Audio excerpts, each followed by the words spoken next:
This week's episode of I Was a Teenage Film Snob is not brought to you by sleep. You'll notice soon that Maddie and I have had very little of it. Enjoy.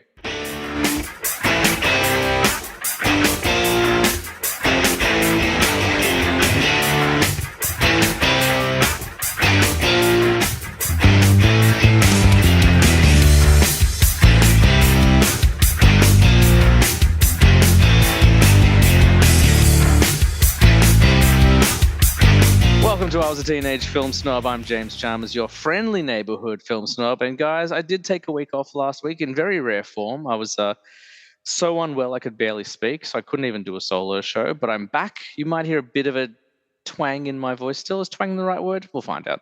I'll be corrected shortly, I'm sure. But I am back. It was the first miss we had for the year, actually. We had a perfect record until there, so I will be regretting that for the rest of my life. Don't worry about that.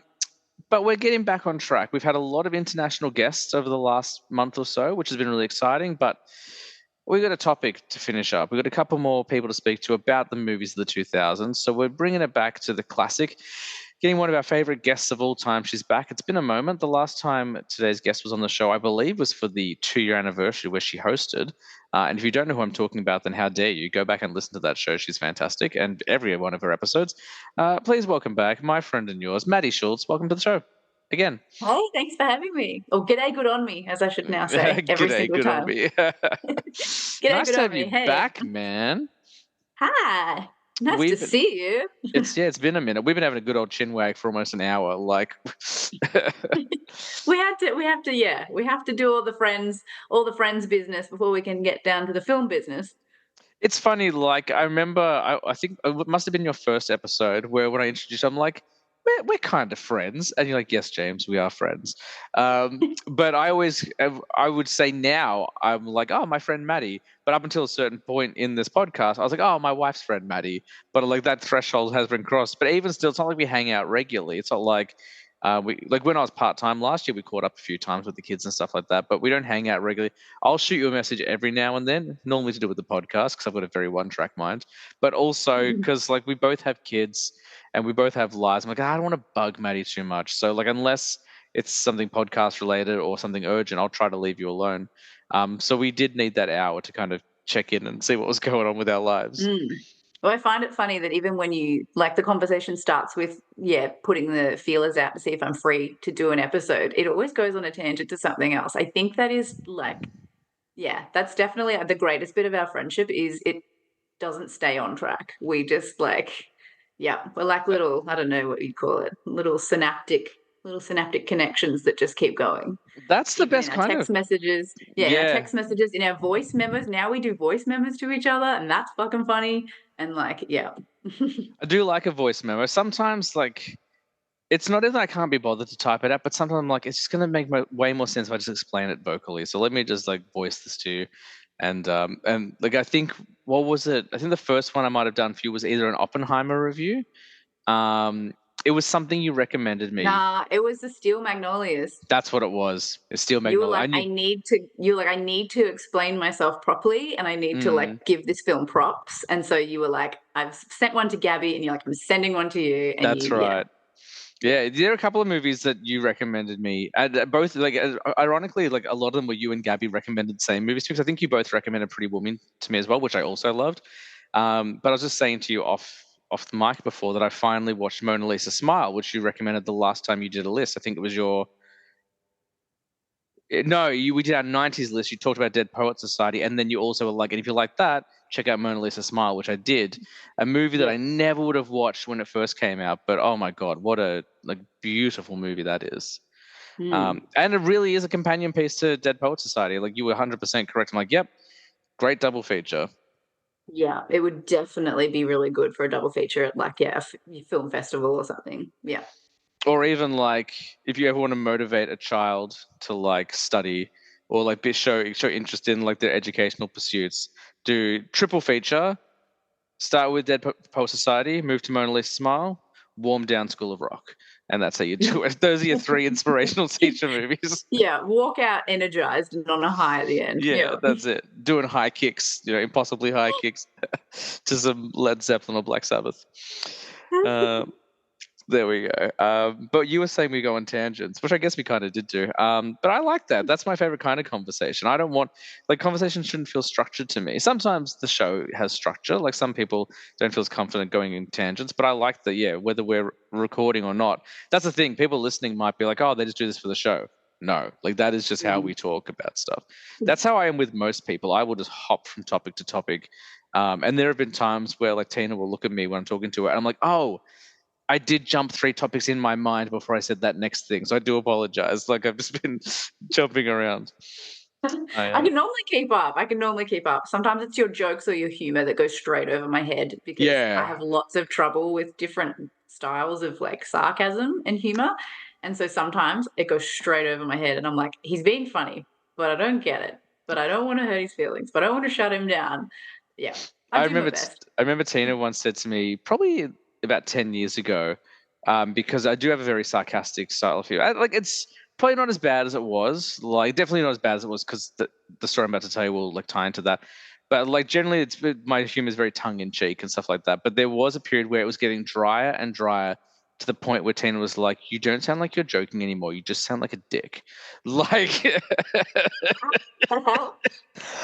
And you were like, oh, I was like, that's oh, not how I wanted it to land at all. that's why everyone hates me. Okay. Um, but Back to the slapstick 101. yeah, let me just like walk into a rake like Sideshow Bob. Like I'll just do that over and over again. That ga- Flank that to the back of the head. Yeah. that gag, by the way, is brilliant because like it goes on way too long to the point where it's gone on so long it becomes funny again. Like it's a little bit of genius from the Simpsons writers. But the reason I was going to comment on the tangent thing is because I just had the guys from Movie Boners on. Great name for a podcast. Um, Mhm. and we did. I just did what I always do. I interviewed them and had a bit of a chat about it. But they just had their latest episode drop and they shouted out the show because they were like, "Oh, we went on. I was a teenage film snob," and they're talking about how relaxing it was to just talk to someone normally and not like feel like a proper interview. I was like, "Oh, that's lovely." Like, I'm just gonna like take that audio clip and put it at the start of every one of my podcasts now, so people know I'm the real deal. It was very nice. Put them so at ease. That's so good. It's good Yeah, it was very feedback. nice. Yeah, it was lovely. It was great. Um, how you been? What you been watching much stuff since we last spoke? Surely you must have watched a movie or two. I've revisited some oldies. Oh, I like that. I've got into a little bit more TV here and there just because I'm just not staying up late enough now to finish a film. Mm. Um, the two the two most recent new films that I've watched is I went and saw Dune Part 2 in cinemas. I made sure I was like, I'm going in cinemas to see this. Um, I'd read the book, so Okay. like I've read it fairly recently, before both films came out, but I wanted to read it anyway. And I definitely was really interested to see, like, yeah, because they were so wonderfully true in the first film, and like fairly, very, very like close and done well. So I just wanted to see, yeah, how if they'd get a bit silly or run away in the second film. And there were some differences that I didn't quite agree with, Okay. but um, I also was very happy with the second Okay. installment. That was going to be I my. was in yeah, I was incredibly happy with what they did, and I understood and I respect the reasons why they Mm. edited the way they edited. Um, yeah, there was pretty much only one thing that I didn't like, and then everything else I was like, "Nah, I'm really happy. I'm really happy. I'm really happy. Oh, that's different, but I'm really happy." So yeah. What didn't you like in it? Oh, actually, sorry, there was two things I didn't like. Oh, I'm okay. Tell sorry. me both. You're like Um, actually, it was 2 pages of things I didn't like. Uh, I really hated Anya Taylor-Joy as the sister. Hated it. s- She's wooden. She was completely, she just seemed like she was thrown in there as a cash grab I almost. can't remember. Do we And actually see her? Or is it just the voiceover? yeah, no, she's standing on a beach and he has That's a like right. a Yeah, yeah. like a vision of the future. And Is that what that was? I struggled with. I think I did like a review from my car. I do that a lot of mm, time, a lot at the moment where I'll like come out of a movie and I'll review my car. And I think my review was it's a visual masterpiece. It's obviously very well made, but did I like it? I still don't know. And I think it's mm, because Denis Villeneuve is a really interesting filmmaker because he's hit some absolute crackers. Like Mm, Prisoners is amazing. Arrival, like I tonally love Arrival. very Yeah. similar to a lot of his sci-fi. Like it's very much that high concept sci-fi. But Blade Runner didn't really connect with me at all. Me neither. Me And neither. both the Dune films, I definitely like two better than one. But I think for me, it's just I wouldn't mind them picking up the pace a little bit. I feel like it's just a little bit slow. And Okay. I do think part two drag, like they probably could have cut 15, 20 minutes off because I did find myself falling asleep towards the end. Now I was very Mm, tired. I wasn't bored. I was very tired, but I was like, oh, we could mm, have wrapped this up a little bit quicker. But like Austin Butler's incredible. Like I'm all yeah. aboard the Timothy Chalamet Express now. Like there was a time, I think earlier this year, I was like, he's still not really my guy. And then I saw him in a couple of things that really turned me around on him. Um, Mm. Same with David. David always used to sort of mock him a bit, and then after the Dune, he was like, "Oh, actually, he's really stepping into stride. He's really doing some good stuff." I think he's Basically, like kind of came. Sorry, go on. as someone who's read the book is incredibly slower Yeah. paced. Like it literally, the visual I can give you for reading the book is like you're standing in a beautiful, like desert space that's so expansive and so filled with just air and just the sound of wind and sand and just the most amazing amount of just space and that Mm, slowness in that space. That's how the book kind of feels. So I get why that translated into the film as well. That really quiet, yeah, that mm. expanse, that slowness of pace was one thing I was happy because that's how the book really, really is. Um, and the second thing I was upset with is how the last scene occurred and Cheney kind of acts like a girlfriend scorned and storms off sort of, or she's furious with Paul and storms off, and that's not the Cheney from the book, and that's not how Is that that scene Zendaya? yeah, Yeah. that's not how that scene resolves with between those two at all. Mm. And it just annoyed me because yeah, she seems like a lover scorned, and that just is not that's not her core Yeah, character trope, which I was annoyed at. yeah. That did ring Yeah. untrue for me as well. I hadn't read the books, obviously, or the book, Mm, but like I was kind of like, that seems like a weird character turn, like because that's not kind of mm, the character she's been this entire time. Um, mm, they're doing another one now. Is there more? Obviously, I know yeah. they've got children to do and stuff like that, but is there more Mm. of this story in the book, or is this going to be something new? So the Dune book Mm, finishes with Paul has killed Feyd-Rautha. mm, The Spice Guild is not under attack, so that's different. They've sort mm, of started this, you know, civil holy war thing that is sort of still on the precipice in the book, but he definitely hasn't sent the Fremen up into space to fight the okay. other people. Like that didn't happen. Um, but he basically the book finishes with him turning to Cheney and saying like, "You will be my only love. You know, you are the one for me. You understand that, to minimize the amount of damage we possibly can, which is my whole thing, is I need to marry this Princess Aurelian, or Irulan, whatever. Mm, She will not bear my children. You are for me." And then he also then turns to her and says, "I need you now to go and negotiate the terms." mm, Like, and she's like, "Okay." She's like, yeah. "Okay, I'm like upset, but I understand." And she also then goes with Jessica and goes and arranges the marriage. And Interesting. that's like the end of the film or the There end you of the go. book. So like Cheney is still in his corner, pissed off ish, but she's understanding the greater significance because she never wanted the Fremen to like go off and fight a crusade in his name either. Like she Yeah. never wanted him to be a messiah. And so she still understands that he is still doing everything he can to minimize the amount of damage possible for everyone. And even if that means he has to marry this other chick.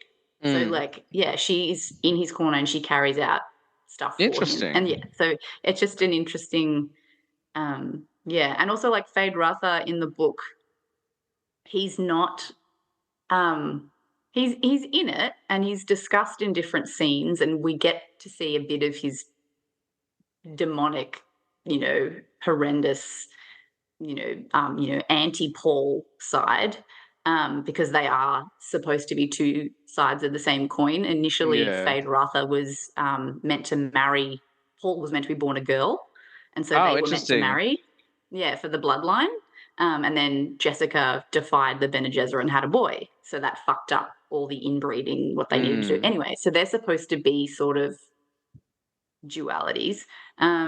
So he's in the book, but he's not in the book to the level they have him in the film. Like in the film, they make him like The this main psychotic antagonist. villain. Yeah. Yeah, the antagonist, which he kind of is, but it's not That as was probably some of strong. my favorite stuff, to be honest. Like, Me too. I loved it. I love everything they did with him. It was awesome. But and I was like like, okay, he doesn't feature this much in the book. This is cool. just the simple decision to like, hey, black and white for his planet. Like, just visually, like, Mm, what a brilliant contrast to all that brown. Like, to be like, hey, we're going black mm, and white, and like, it was so effective. Again, like, such a simple decision to do.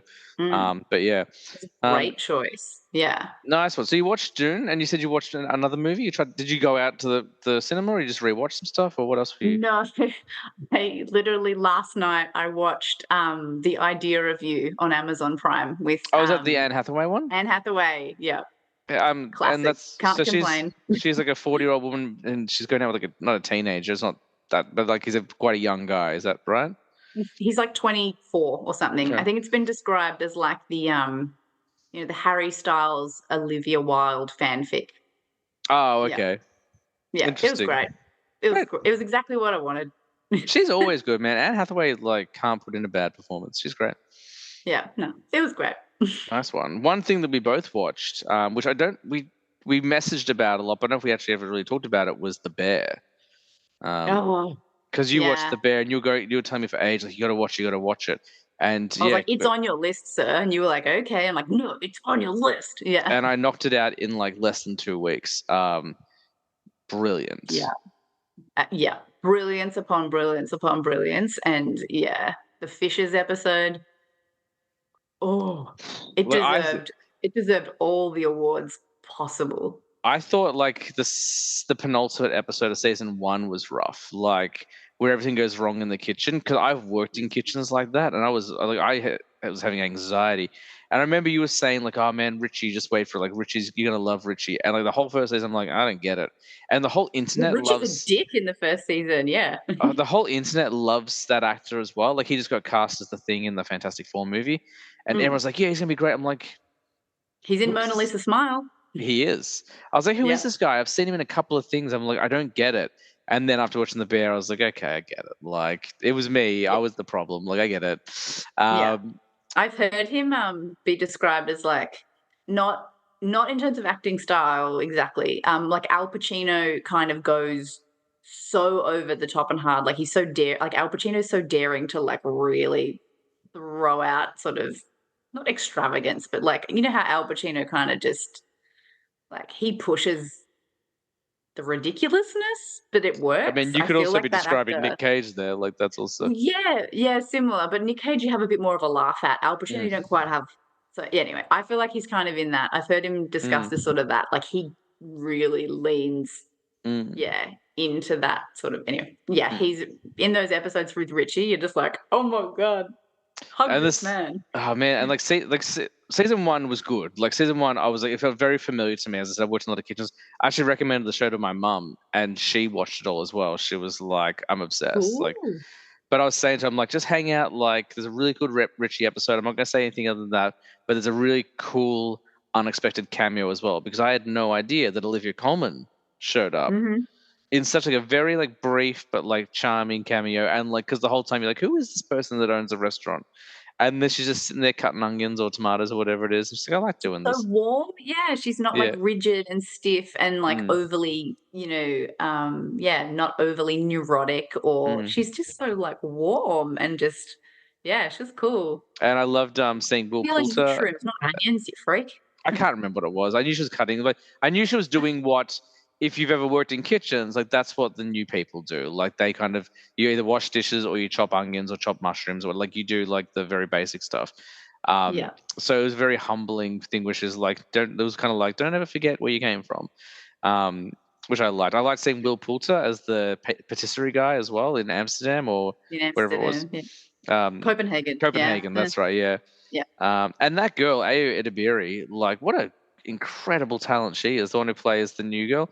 I've seen her Mm. in a bunch of stuff. Like, she was the voice of April O'Neil last year in the Ninja Turtles film. I had no idea. She's great. Yeah. She was in a wonderful comedy from last year called Bottoms. I don't know if you've heard of this one. It's on It's on Prime. Prime, I think. Yeah, Yeah, I haven't seen it. Yeah. really great. It's basically American Pie, except it's two lesbian girls who try to like trick all the straight girls into hooking up with them by setting up a fight club. It's it's so wacky. But so she's great in it, and also Rachel Sennett is the other lead actress, and she's been in quite a few things lately as well, and they're both excellent. It's really good.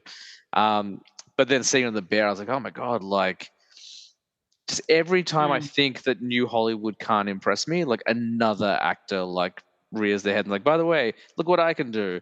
It's funny you mentioned Anya Taylor-Joy before as well, because now I think about it, I guess she was kind of wooden in that film. Although I would also say that in Dune, a lot of it felt wooden to me. I just assumed it was deliberately kind of like it's gonna be very stark and stoic, and that's the way it is. Because she's You're generally, reserved. yeah, Yeah. she's Yeah. generally excellent as well. Even as Princess Mm. Peach, like what a great little performance that was. So, Yeah, I'm uh, normally a fan of hers, but in that film, I was like, not mm, not doing it for me, and you don't need to be here if we're completely because the sister's actually like a born and like a 4-year-old mm. in Dune. In the whole second half of the book, she's around. Yeah, wow. So I was like, okay, the decision to maybe not have a child actor in the film as a 4-year-old running around, and also spoiler, she's the 4-year-old is the one that kills the Baron. Mm. Um, Wow. Anyway, so, like, yeah, she's the one that's supposed to kill him, and so I'm like, "Okay, I get why we're not having a freaky 4-year-old Well, running your around." your daughter's about to turn 4, and my daughter's gonna be 4 in a couple of months. Can you imagine them Yeah, running around on the set of Dune? Like, you're probably right. Like, probably, you know what, exactly, Denis? yeah, Good choice. yeah, I completely respected that choice, and I was like and having her in it does change, like, some interactions, and not having her there does simplify the timeline a bit more. Like, there's a big gap Mm, between when he goes into the desert and when they start actually, like, yeah, starting to actually, guerrilla blow up all sorts of stuff. mm. There's like 4 years. And so Oh, the wow. fact of just continuing the timeline and skipping that, I'm like, okay, it makes sense. Um, but yeah, I was like, okay, if we're not having the daughter in it, then we don't need her at all. We don't, yeah. Yeah, I didn't know that was like a premonition or like a vision of the future. Um, Mm, yeah, I that didn't was a pick up on spice that at dream. all. Yeah. Oh, okay. I didn't know that either. Yeah, Okay. I just feel like, again, like I said in my initial review, like I can respect those films. I think they're brilliantly made. There's no doubt at all that he's a master craftsman when it comes to that. But I think just like that kind of high concept sci-fi, at least right now, is probably not my jam. It's just a bit too much. Like again, like I said about Blade Runner 2049, because everyone's like, it's a triumph on the original. I'm actually not a huge fan of the original Blade Runner either, which is going to bum out a lot of film fans who listen to this podcast because I know we're supposed to love that film, but it's not really connected with that material either. So I don't know. Maybe I'm just dumb. It's possible. There are some things like I never really dislike or hate things. I've tried to be very positive, but there are just some things I don't get, and I think that like Dune might stray on the line of something I don't quite get. Um, Yeah. I think I would have had way more trouble as well if I hadn't read the book. I yeah, think having read the book, I was connecting and making much more like yeah metaphoric connections and like subtle things and like yeah having read the book there was just a lot more things that I could enjoy or appreciate, and I if I think hadn't I reckon yeah. I would have not understood like lots there would have been lots of things I wouldn't understood, and like even yeah leaving the cinema when it's nice and fresh, David had like 5 or 6 questions that he's like, can you clarify, can you clarify, can you clarify, Mm. and I had to fill in the gaps for him. Yeah, 'cause I think like when I was talking about it, I compared it to Lord of the Rings because Lord of the Rings is quite high concept fantasy. And when you talk about reading the book before, I was like, that's how I felt reading Lord of the Rings. Like beautiful, but like we describe rocks for a long time on a couple of pages. Like it does Mm, take its time, but the movies don't reflect that at all. The movies are very like high energy and engaging, and it has quiet moments and slow moments, but it's never boring. And I think like a big part of it is the personality brought to the characters, whereas again, like because everyone's so reserved in those Dune films, it was kind of like who am I connecting with? Because I can't connect with any of you. Like again, like I think Timothy Chalamet does a really wonderful job. I guess like in the first one would have been Josh Brolin. Like he's probably like the character Mm. you probably connect with the most. Um, You definitely had some good laughs at Stilgar in the second installment. Of course you did. who plays Stilgar? Just remind me. Is it Javier Bardem? Yeah, yes. Come on, he was fucking That's fun. true. That's true. You do connect with him. Yeah. And look, I guess this is probably like truer science fiction. Like when people talk about like what science fiction is or what it's meant to be, like this feels like it's much truer than I guess. It seems blasphemy to say it on May the 4th, but something like Star Wars, which is very much more like, yes, it's science fiction, but it's family entertainment and it's like fun. It's a rollicking ride, and like Yeah. it's not Well, asking you Star to Wars, do come too on. much big thinking. Star Wars is still based off Westerns, Yeah, narrative style and of whatever. course, absolutely. And So like yeah, it's designed more yeah. to be kind of like a digestible, like, hey, this is going to be a great, like, the great little meal for you to, and you don't have to do too much thinking. Whereas Dune is like, we're going to Mm. make you work. Like, we're here Yeah. to entertain you, but you got to put in some work. Yeah. And I think at like 9 o'clock on a Sunday night, I wasn't ready to work. But You weren't ready. I will check him out again. Like, it certainly wasn't like a bad movie. It just, yeah, I just struggled to connect with it a little bit. But maybe like in the midst of raising a toddler isn't the right time to watch Dune. Although you managed to do it, so I kind of use that excuse. Um, maybe I'll read the book. I'll do that, and then I'll go back to it. Nice one. Well, we're going to talk about 2000s this week. Talking about your favorite 2000s movies. Before we jump into your list, I always like to talk about the decade itself. Do you have any kind of, I guess, it's going to seem silly to ask if you have a personal connection to the 2000s, being that those were your formative years, because you're only a couple of years younger than me, I think. Mm. But in terms of a decade of film, like what does that kind of time period mean to you? Like how does it connect with you? I don't know. I feel like my connections to the 2000s, because I was really coming into my own in terms of dislikes, lots more time spent in my hobbies. I was it was just an era of lot more of doing. I Mm, don't think I was home very much. Like what, 2000, I was, how old was I? What am I, 9? born in 1990? So wasn't I 10? Is that how 10, maths yeah. works? I can't even. I was trying to figure out the age Yeah. difference. Um, Yeah. yeah, Yeah, I was born in 1990, so in 2000 I was 10, yeah. but like, yeah, really started getting busy and doing all sorts of stuff, all sorts of development, all sorts of growing, all sorts of friendship changes, all sorts of Mm. style, clothing changes, body changes. Um, Oh yeah, we're yeah, going to talk about it's developing it's bodies a on the bit of a podcast, blur. guys. So it's just Yeah. Well, it was just a bit of like it's a bit of a blur, the 2000s, where there's the 90s, I have some like nostalgic ties where I can mm, be like really hardcore memories and nostalgic like smells, sights, whatever. In the 2000s, I'm I'm trying to think like starting high school and walking to high school, and like that's a big moment from in the 2000s. yeah, And of course, um yeah, really finding my feet as an individual. It was very more like you become pretty narcissistic as a teenager. So it was 100%. Yeah. less about the external world and more about how I experienced what I was doing, I Mm. suppose. Well, I Yeah. know we've talked about it. Like I've spoken to a lot of people from our generation, and we've all kind of agreed that like it's definitely the one where we've started making our choices about, like you talked about before, like figure out what you like, what are your interests. Because at this Mm, time, like especially towards the middle of the 2000s, we're like, hey, we don't need our parents to take us to movies anymore, so we can choose. Or we don't need to mm, like we can go to the video store by ourselves, so we don't need our parents to pick at the videos. We can choose. And like so mm, suddenly like a world of content opened up to us because it was no longer dictated by the master at home. It was like, hey, you go out and make your choices and go check things out. mm. And I feel like Well, that's when you really I didn't have to share with my siblings mm, as much. Like we didn't have to choose one DVD between the three of us from the video store. We could have mm, like, yeah, or I had so many more sleepovers yeah, at huh? friends' houses, and we were watching movies at sleepovers, and like, Mm-hmm. yeah, the autonomy started to really wake up a bit more, I think, And rather you than start me to like remembering. Yeah, go. yeah, and you start to shape tastes. Like I think as a kid, you don't really have tastes. Like it's kind of like, and that's what saying that like you don't know what's good and bad. But I don't think I really realized that movies could be bad until the 2000s when I was kind of starting to enter my teenage years. So I'd watch a couple Mm, of things. I'm like, oh, I thought all movies were excellent. And like just between me and the audience, all movies are excellent. Okay, no such thing as a bad film, but you you do get critical in your teens. But it's kind of like, oh yeah, I guess these things can not be as entertaining. Like they don't always work Mm. for us.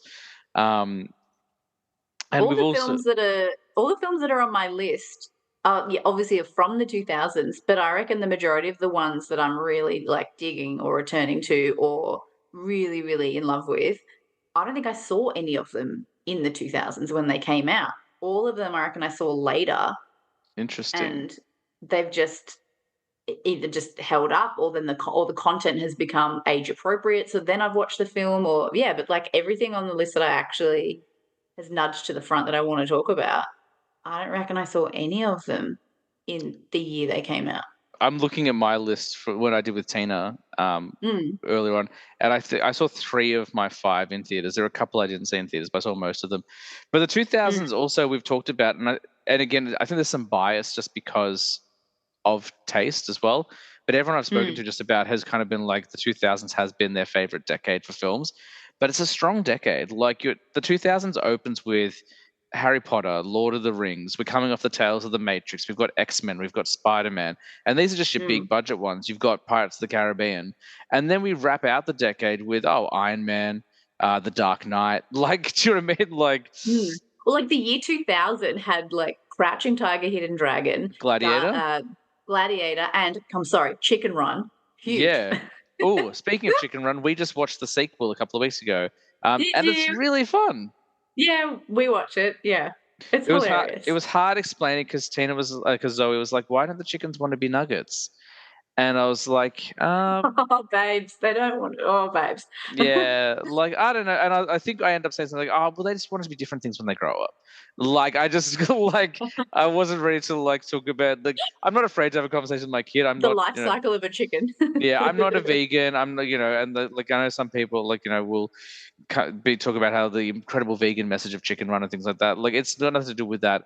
Just at 4, because people like because I saw something today and it was like really bumming me out because it was something about vegans, whatever.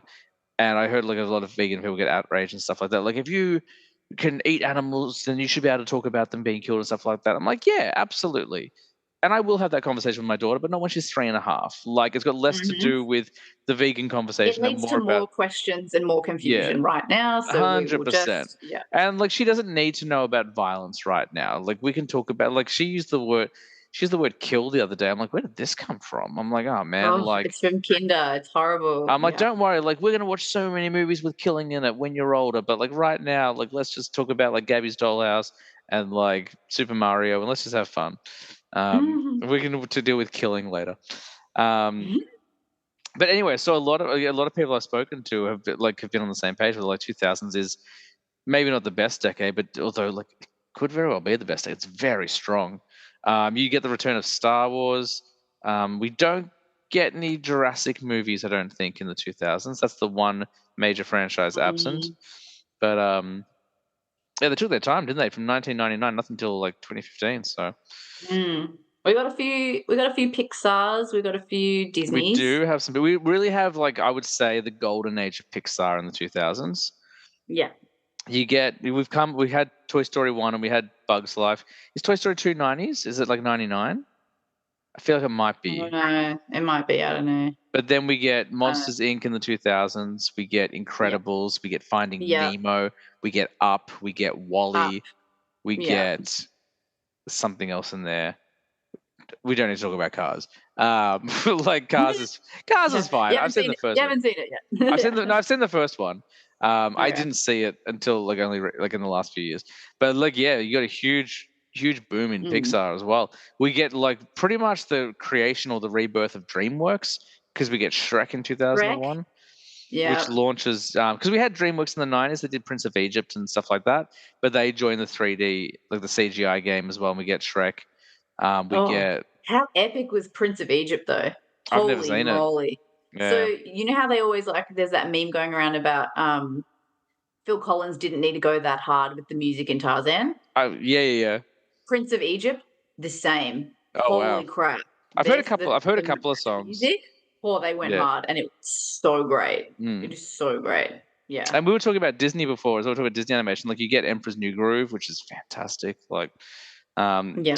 it's a strong decade. Like, and I would like, and again, like I know I'm biased, but I would defy anyone to like give me evidence of like a decade as strong. Like, there's so much. Mm. Like, And I'm and looking at also my list of things like, oh yeah, like those were some really good, that was a really good decade for like like Brad Pitt. That was a really good decade for Tom Cruise. That was a really good decade for Clooney. Clooney has a good decade Leonardo there.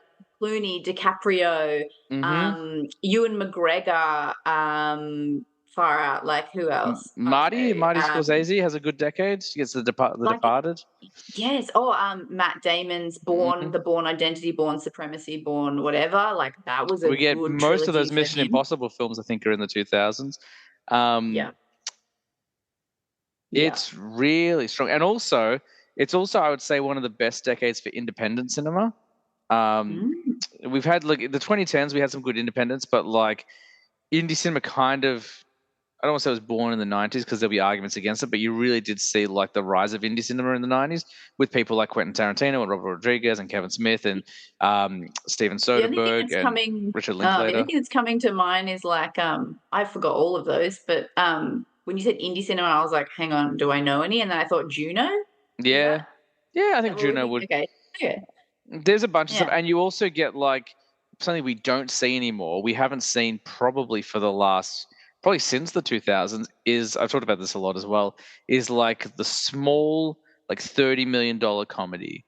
Like J Lo did like a dozen of them in the 2000s. This is like Kate Hudson. The Kate, Hallmark comedies. Yeah, yeah, yeah, Kate yeah. Hudson did a bunch of them. Like it was just like small rom coms. They cost about 30 million. Like suddenly 30 would have fallen into that category as well. Like they didn't cost a Mm, bunch of money to make. Like people like $30 million. That's low budget. Like for Hollywood movies. Like, and like yeah. it's $30 million in the 2000s, like in the 2020s. Like, but we don't see that anymore. You don't see those small kind of rom commy like movies. They kind of Mm, dried up. So I think it's a fantastic decade. I think it's a really diverse decade. We get some really great international cinema as well, like starting the decade with Amelie. Um, there's a lot of wonderful movies there. So yeah, it's a strong one. It's so interesting for you to say like, oh, I was just kind of focusing on myself. I'm like, oh, but there's so many good movies in the 2000s. Um, the Mummy, we get that whole franchise through the 2000s. I think the oh, first so one's good. 99 technically. I just watched The Mummy 3 for the first time a couple of weeks ago. Okay. Everyone, and Rachel Weisz isn't in it, which I knew but I'd forgotten. She's replaced by Maria Bello. But I'll say Mm. this: people like really shredded that film apart. Not awful. Like, Haven't because seen it. you've Okay. still got Brendan Fraser in it. Like the first two are obvious. The first one is obviously brilliant, and the Also rest of the love the three. second. Second was still fun. Yeah. Second one's really good as well. Just the only thing that falls apart is that CGI, which is hilarious. But like the story itself is great. But three, not awful. Like it would have been better if we had kept Rachel Weisz. Obviously, that would have been more consistent. But I didn't have a. I enjoyed it. I found it to be very enjoyable. Mm. I'm just like, I just want them. Like, come on, man. Like Brendan Fraser's back in movies now. We just had like another Indiana Jones film last night, like last year. Let's get him back in a mummy film. Let's do like a 20 years later, more older, rugged, like Rick Connell.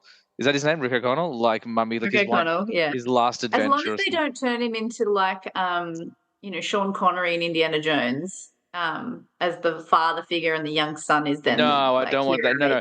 He's got I to don't be want the to do that. hero still, but he can Yeah. still do it, man. Like, and not like what they did with Indy last year. I don't know if you've seen the latest Indiana Jones film. Like, Mm. he really is like a supporting character in a film with his name in it. Like, it's less about like, Ah, that's not fun. well, the opening scene is they de-age him, and I can see, I get it. Like, I was watching, I'm like, you know what?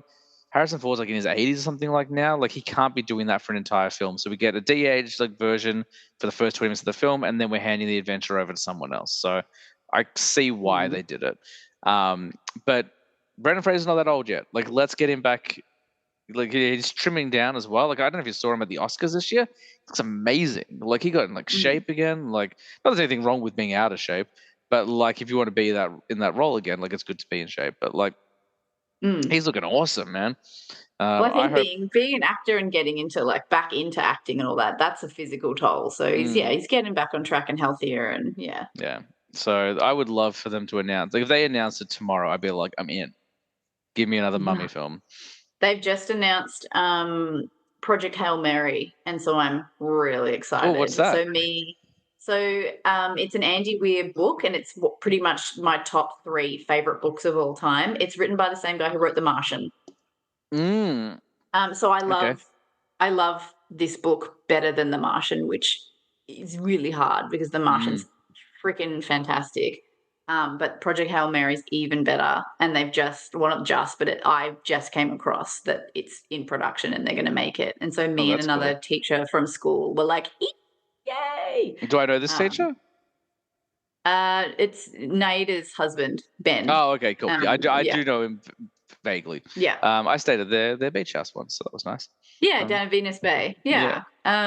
So we sort of swap sci-fi book, TV recommendations, etc. Nice. So we were both really, really excited, but we're both a little miffed that Ryan Gosling has been cast as the lead. Okay. And like, did you ever see him in Armstrong? No, I haven't seen Armstrong. Okay. So he can do space, stoic space explorer, etc. But the way I read the main character in this story was much more like Nathan Fillion, sort of. Okay. And so then to cast Ryan Gosling, I was like, what? Okay, he better freaking work hard for this, because like even how he's pretty Matt versatile. Damon's character, he is, but you know how Matt Damon's character is in The Martian. He's got that little bit of cheeky rebellion-y. I don't know. I was like, Gosling, you better do this right, because this is now like this film is really important to me. So I'm like, okay, we'll see. I'll give him the benefit of the doubt, but we'll I think he could. I mean, I don't know the book, but I think he's got the chops. He's quite. I really like Gosling. He's still my number 1 pick for Aquaman. Like, but we didn't get him in the last version of the DC books, but now they're rebooting it. I'm like, come on, man! Like, Aquaman needs to be like blonde and chiseled and like charming. Like, that's totally Gosling. Like, get him in there. Nothing against Jason Momoa. He was fantastic. I liked him a lot. But if we're rebooting anyway, Nathan Fillion also in that new Superman movie, which I'm excited about, playing a Green Lantern, which I'm really excited about. He can do that for sure. Yeah, he was like the number 1 fan choice for decades, and he even voiced Green Lantern half a dozen times. But definitely keen for that. But anyway, I will tell you my Martian story, and then we'll get into your list. Also, speaking of teachers, I definitely need to get. I think you and I have talked about it, because Tina said it. Tina was like, "You need to get Katie on the podcast." Yes, I have spoken to Katie once.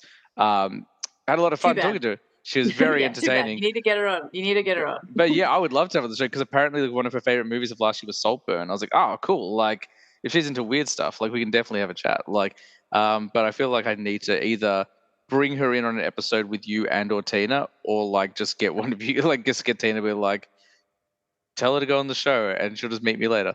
But anyway, like, we've met, but like we had one conversation once. It was before she got married, actually. I remember, because you know what? That's a conversation for off the podcast. It's not personal. It's not. I just gave advice on like how to deal with like dealing with guests at a wedding and stuff like that, because I think she was having a bit of trouble like doing some planning. But that was a private conversation. I'll leave it there. Like, there's nothing bad, but she's not here to like talk about it. But I do want to get on the show. She's very cool. My Martian story is that we almost didn't go and see The Martian, because this is 8 years ago, before we bought our house, before Zoe was born. I think it was even before we were married. But Tina and I went out for lunch one day. We were still living out near Ringwood, so we were at Eastland, and we went to this Greek restaurant. We're having a bite to eat, and we had the most annoying waiter I've ever had. And like, I'm so friendly to wait staff. Like, if you work in hospitality, like, I will be like, I'll be friendly, I'll be generous. Like, I won't like shut you down. Like, because I've worked in there. I did a lot of time in hospitality, and I know how like much it can suck. So I will like be so patient with you. Like, if you stuff up my order, if my food takes too long, like, I don't care. Like, I'm not gonna. I know some people are like, well, you paid for it. You should just like, they should be doing their job properly. Yeah, but like sometimes people just have a bad day. So like, I will always be very gracious with people in hospitality. This waiter, oh my god, he like tested every fiber of my body, because like he was and all he was enthusiastic and friendly. So I can't even be like, how dare he? But like he came up to us, he's like, "Hey guys, like how's your day going?" Stuff like that. We're having a chat, and he's like, "Got any plans today?" I'm like, "Oh, yeah, we might go to the movies." And he's like, "Oh, cool. What are you gonna see?" I'm like, "I don't know. We might go to the Marsh." He's like, "Oh, cool. All right, we're back with your food soon." I feel like he was deliberately wiping tables near ours so he could keep talking to us because like every 5 minutes he kept coming over. He's like, "Oh, guys, so have you decided on your movie yet?" And I'm like, "No, we haven't." Like, and like just kept checking in like way more than any one staff member should.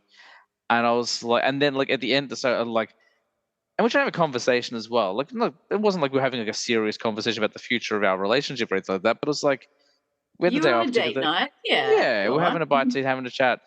Um, and then he brought the check over at the end of the meal. It's like, guys, I need to know what movie you decided on. And I turned around, I'm like, oh, I actually don't think we can go to the movies anymore. Just to Oh, like, you meanie. just to mess with him.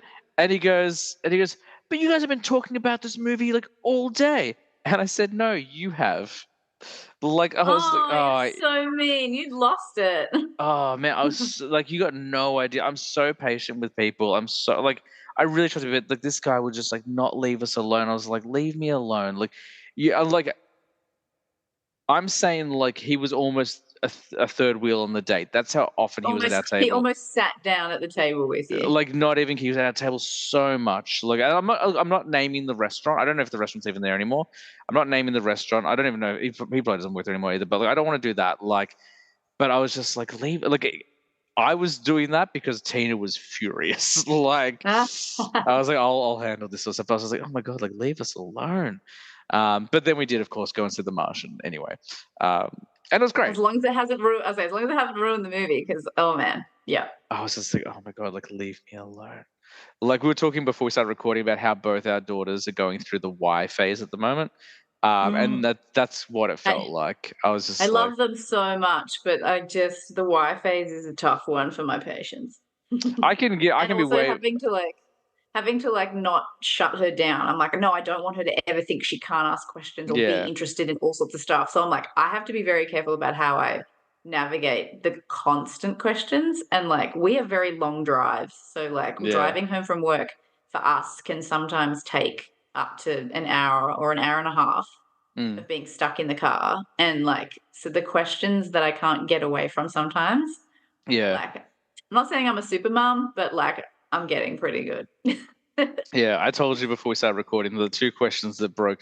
I'm very patient with her as well. Like, and again, like unlike the boy from the restaurant, I love my daughter, so I could like answer as many questions and talk to her. But like this kid, anyway, I'm getting angry just thinking about it. And I don't get angry very often, but like it was really annoying.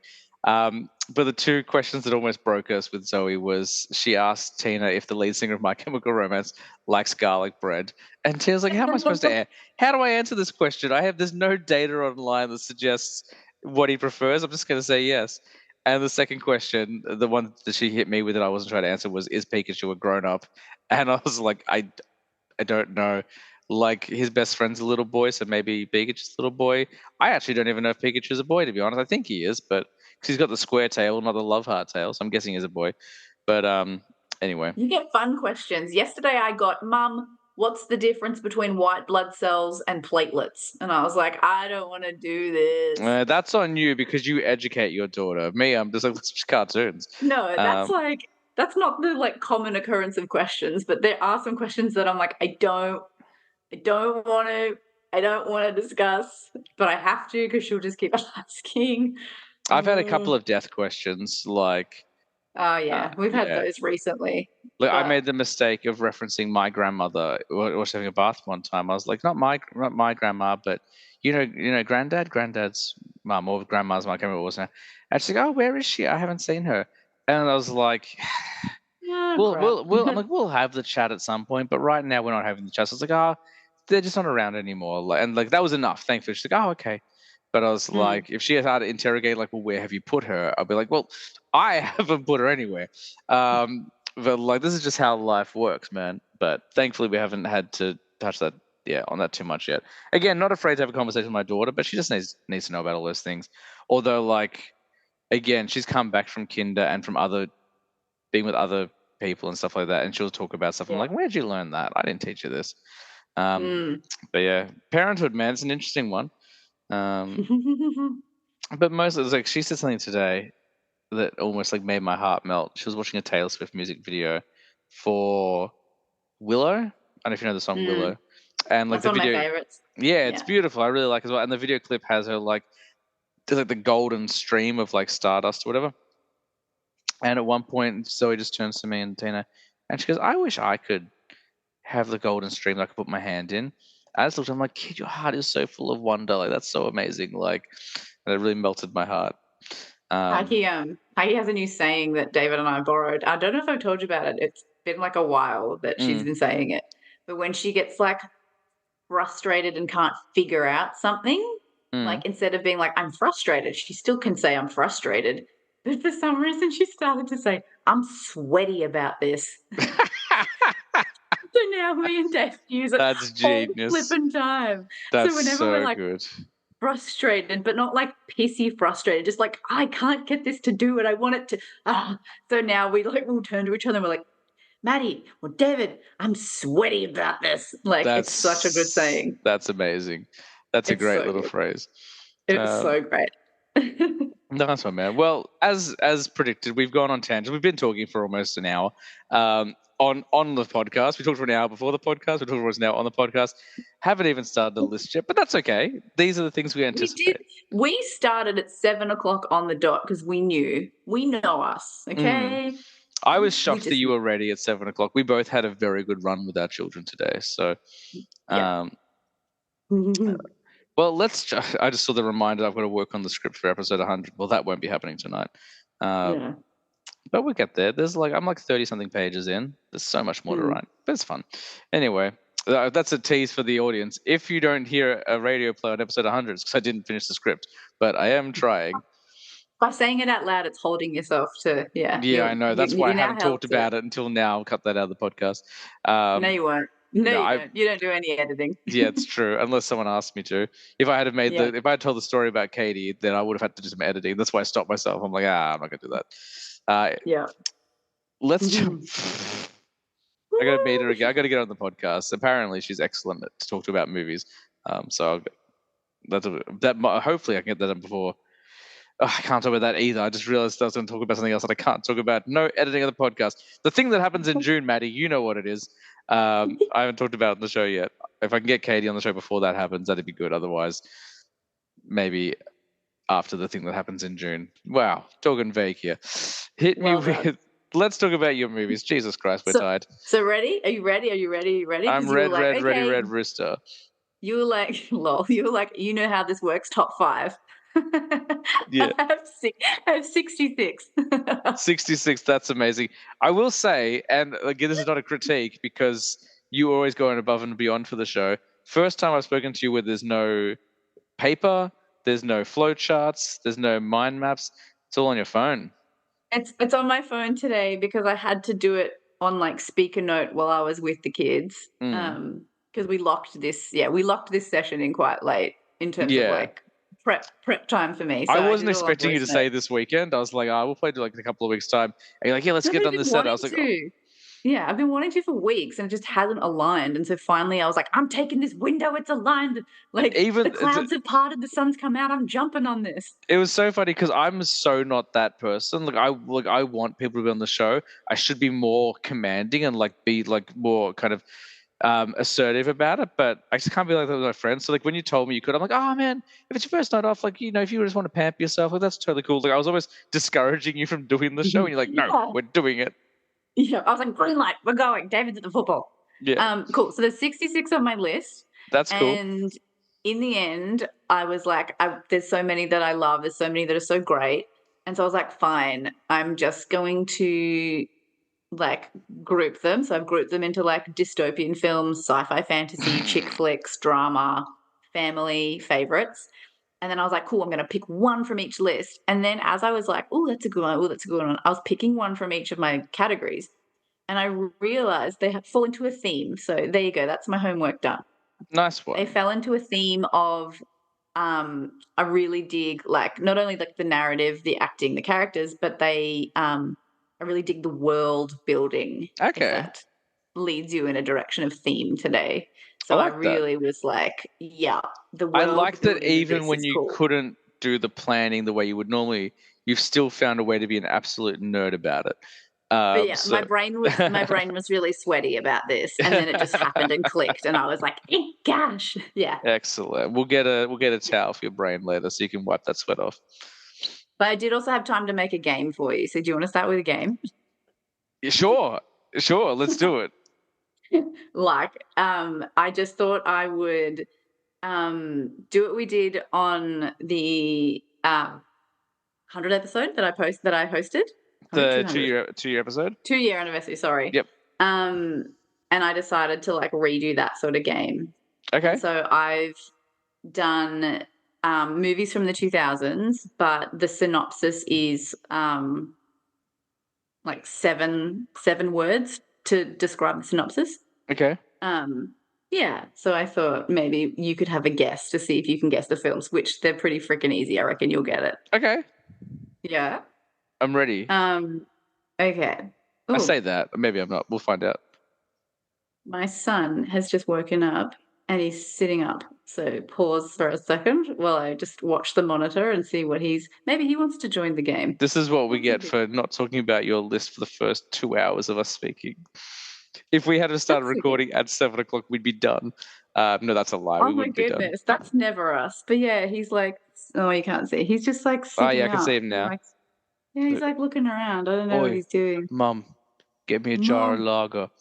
You're too loud, Mum. Settle down. What you think this is? You think it's pub night? People won't understand this reference. I had too much mac and cheese. Now my tummy feels wobbly. We the backstory for people listening is that we went out for lunch once. You brought your children and I brought Zoe. And because your son Rowan, I don't think he's quite so beefy anymore because he's quite new to the world. He's quite beefy, and so he looked like he could be like a hitman for the UK mob. And so I just came up with his voice was like, yeah, I mean, ma'am, she's been in prison a couple of times, but she's all right. She doesn't mean nothing by it. And I'll have 2 jars of lager and a cup of milk, thanks. And like just put him in like a Guy Ritchie film, basically. Yeah. Oh, he's back down. He seems all right. Good on him. No, he's all right. Yeah, it's a good running joke, and I like the add-ons that we've done over the times. I would like to point out that only on your episodes do impressions make an appearance. So with your debut of your Pee Wee Herman impression, which I believe you've retired. My Dolly Parton's pretty good. Thank you very much. Have I heard your Dolly Parton? Yes, you have. When we talked about Steel Magnolias. Laughter through tears is my favorite emotion. Oh wow, that's a really good Dolly Parton. Told you. Yeah, it's really good. And then last episode you're on, I did Loki and Luna's voices for the first time, and Bottom Man, and now we've done Rowan. So, excellent. All right, ready? Here we go. You have to guess the film. Okay. Here we go. Survivors fight infected in post-apocalyptic UK. 28 days later. Yes, good. Ding, ding, ding, 1 point. All right, here we go. They announced number 3 finally. Ooh, okay. Yeah. Completely different cast. 28 years later, I believe it is. Yeah, it will be a different cast. 28 years, so it's a different cast. Yeah. Cool. All right, here we go. Infertility crisis sparks world into chaos. Is it Children of Men? Yes, well done. All right, here we go. They're not super hard. That felt like it was going to be too niche, that guess. I was like, oh, maybe Children of Men is too niche a guess, so I'm glad I got it. I rewatched Children of Men, and there's this car chase scene, or like this car drama scene in it. Car drama. It is so, well, like, shit happens while they're in a car. But the filming style, I was like, oh my God, if, what's his name, John Krasinski didn't get inspiration for this for A Quiet Place Part 2, like, I will eat my hat, because the dynamics of that car scene in the opening of Quiet Place Part 2 is so similar. Interesting. To Children of Men. Anyway, tangent. Speaking of Quiet Place, we saw the trailer for Quiet Place 3. That trailer, not very quiet. So, yeah, no. But also, I'm digging, like, I love films where, like, you get to see the shit hit the fan. So, yeah. I'm sure it'll be fun. I'll watch it. But maybe don't call it a Quiet Place, because we know, unless the spoilers, it gets quiet after the first scene. Because that was a very noisy trailer. Anyway, you're trying to do a game. Here we go. Girl discovers magical realm amidst war. Pan's Labyrinth? Yes, good. Nice. All right. Alien refugees stir South African tensions. District 9. Yes. Future crime stopped before it happens. Minority Report? Yes. Masked rebel challenges oppressive regime's tyranny. V for Vendetta? V for Vendetta? Yes. Martial arts epic with hidden romance. Martial arts epic with hidden romance. Like Crashing Tiger, Hidden Dragon? Correct. Next one. I don't know if you've seen this. I don't know if you'll get it. I only watched Sun. Crouching Tiger, Hidden Dragon for the first time last year, and it blew me away. It's beautiful. Yeah. Son unravels father's fantastical life tales. Big Fish? Yes. Have you seen it? Once. Yeah. It grew on me. So that was a film that I didn't really dig, and then it grew on me and grew on me because it was like one of the only few DVDs we had when we first got a DVD player. Anyway, next one. Timeless romance defies societal expectations. Timeless romance. This might be one where you stump me. Like, my guess is The Notebook, but I don't know. Yeah, no, it's The Notebook. Okay, cool. Here we go. Teen girl falls for vampire romance. Twilight? Yes. Young woman navigates fashion industry's demands. Devil Wears Prada? Yes. Next one. Oh, never mind. I forgot. I'm just gonna have to like ad lib this one. I forgot to change it. I'm just gonna say. Oh, that's not gonna work. Never mind. I'm gonna skip it. But I literally wrote Johnny Cash's rise, romance, and struggles. So that's Walk the Line. Yeah. Yeah. Bohemian love story set in Paris. Bohemian love story set in Paris.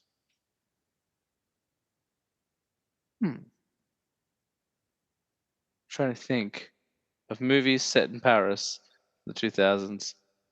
Baz Luhrmann. Oh, Moulin Rouge, of course. Sorry. Yeah. I was like, Rugrats in Paris? That's I don't because there is some romance. Chucky's dad does fall in love. So that's right. He gets a new wife. Yeah. Yeah. Single woman's comedic romantic escapades. Single woman's comedic romantic escapades. British. Oh, Bridget Jones? Yeah. Culture clash complicates romance's path. Your wife and I quote this film all the time. Oh, like Mean Girls? No. Oh, it's a cake. My Big Fat Greek Wedding. You should have said the movie that my parents would not stop quoting to my wife for the entire time of dating, and we almost didn't stay together. There's more than 7 words. That oh my god! Like my parents apparently knew nothing of Greek culture, so they're like, we'll just quote My Big Fat Greek Wedding every time we see her, which was every week for like 10 years. Yeah. Poor Tina. Yeah. All right. Forbidden love unfolds in Wyoming's wilderness. Wyoming's wilderness.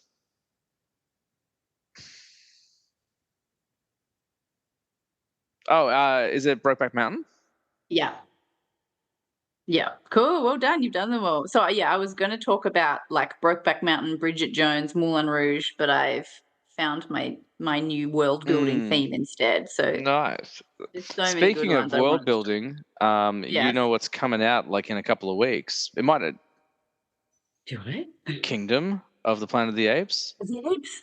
Is that in a few weeks? I think it's out in May. I think it's out like in a couple of weeks. They just had the premiere the other night. Yeah. So excited.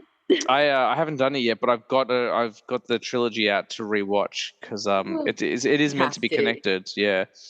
It's definitely got bright eyes. Like I noticed the scar across his chest. So, it's yeah. Caesar's like grandson or something, but yeah, son. Grandson or son? Because he's got the scar across his chest, which is seen in the Okay. So excited. But yeah, that's out soon, Kingdom. So there's so much stuff out I haven't had a chance to watch yet because I've been sick and other things like Civil War I haven't seen, Challenges I haven't seen, Abigail I haven't seen. Like there's Boy Kills World I really want to see. There's so much stuff out. But anyway, just keep adding to the list. This is starting to feel like when Zoe was first born. It's been a good month for movies. They had like a good thing. Monkey Man, I haven't seen. They had like a good movie or two out every week for the last couple of months. It's been really annoying. Great, but like annoying because I haven't see them. So anyway, I'll catch up eventually. That was a good game. I am shocked I did as well as I did, and I know that sounds weird for me to say that, but I'm not necessarily always good with word games. Even though I am a word nerd and a movie nerd, I was like, it took me a moment to get Brokeback, and I didn't remember that movie was in Wyoming. I'm like, oh, Wyoming's like great outdoorsy. I'm like, what's a great outdoorsy love story? And then I was like, oh, Brokeback. But like, Yeah. it took me. I But knew there'd be enough little like couple of words in each sentence that would be like sending you down the right track. Yeah. Moulin Rouge, if I didn't get the hint, I wouldn't have got. Bridget Jones, I wouldn't have got if it wasn't for the hint. And what was the Culture Clash one? Oh, great. Big Fat Like, Greek can you Wedding. see? Can you see why I thought it was Mean Girls though? Like, because Yes. like, and that is a very quotable film that I know she quotes a lot. So Yeah. anyway, but I actually do quote Big Fat Greek Wedding a lot to her still. Like, it's the bunt one. That's the one. There's a hole in this cake. We do that all the There's a time. hole in this cake. Yeah, we do Bunt, that all the time too. bunt. Bunt. Oh, it made my microphone crackle. That's how loud it was. Bunt. And we do the put some Windex on it. Yeah, I don't know what. Yeah, she doesn't do that one. That was the one that got her, I think, from my parents. Was like, oh, Windex, Windex. Like, oh my god, so much Windex. Anyway, good stuff. I like that movie though. I love Joey Fatone, who's not even Greek, but he's in that movie. I love that movie too. It's so good. Yeah, it is. It is a lot of fun. Let's. Oh my god. Let's dive into your list. What is number 5 on your 2000s world building list? Because world building has become fundamental. Yeah. So number 5 is a world building Brendan Fraser classic. And I think we've spoken about it before, but it's Journey to the Center of the Earth with Josh Hutcherson. I have never seen this movie. I actually have seen an embarrassingly low number of Brendan Fraser films. I've probably seen a lot more now, but like I hadn't. Like, I'd seen growing up. I didn't see the Mummy until I was in my late 20s. I was very late to the Mummy, but I'd seen like Bedazzled with Liz Hurley, and there was another one he was in, Dudley Do-Right. I'd seen. Where he plays a Canadian Mountie, based on a comic strip. Have you seen him in School Ties? No. That one hurts. So, like, if you're ready for like one that hurts your feelings, that one hurts your feelings. It's brilliant, but it hurts. Interesting. So, but Journey to the Center of the Earth. So, no, I haven't seen that. I know they did a sequel, I think, with The Rock, like years later. But it wasn't. That one, it was still fine. Michael Caine's in it. Poor old Michael Caine retired. Not poor him. I'm sure he's happy to be retired. He's in his 90s. But yeah, he retired recently. I just rewatched, and we will talk about Journey to the Center of the Earth. Dirty Rotten Scoundrels. I don't know if yeah, cool. I got it on Blu-ray a couple of weeks back. It came in from the UK, and I said to Tam, like, we got to watch this tonight, right? And man, that flick is so good. It's so good. And he's excellent, and Steve Martin's excellent. And it's just, we just finished watching Only Murders in the Building. We just like binged those 3 seasons.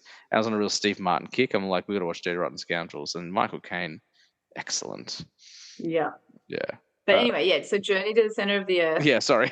I love the original. So the original, I think it's, I can't know when it was done. I loved the original anyways, because I'm a old school Hollywood fan as well.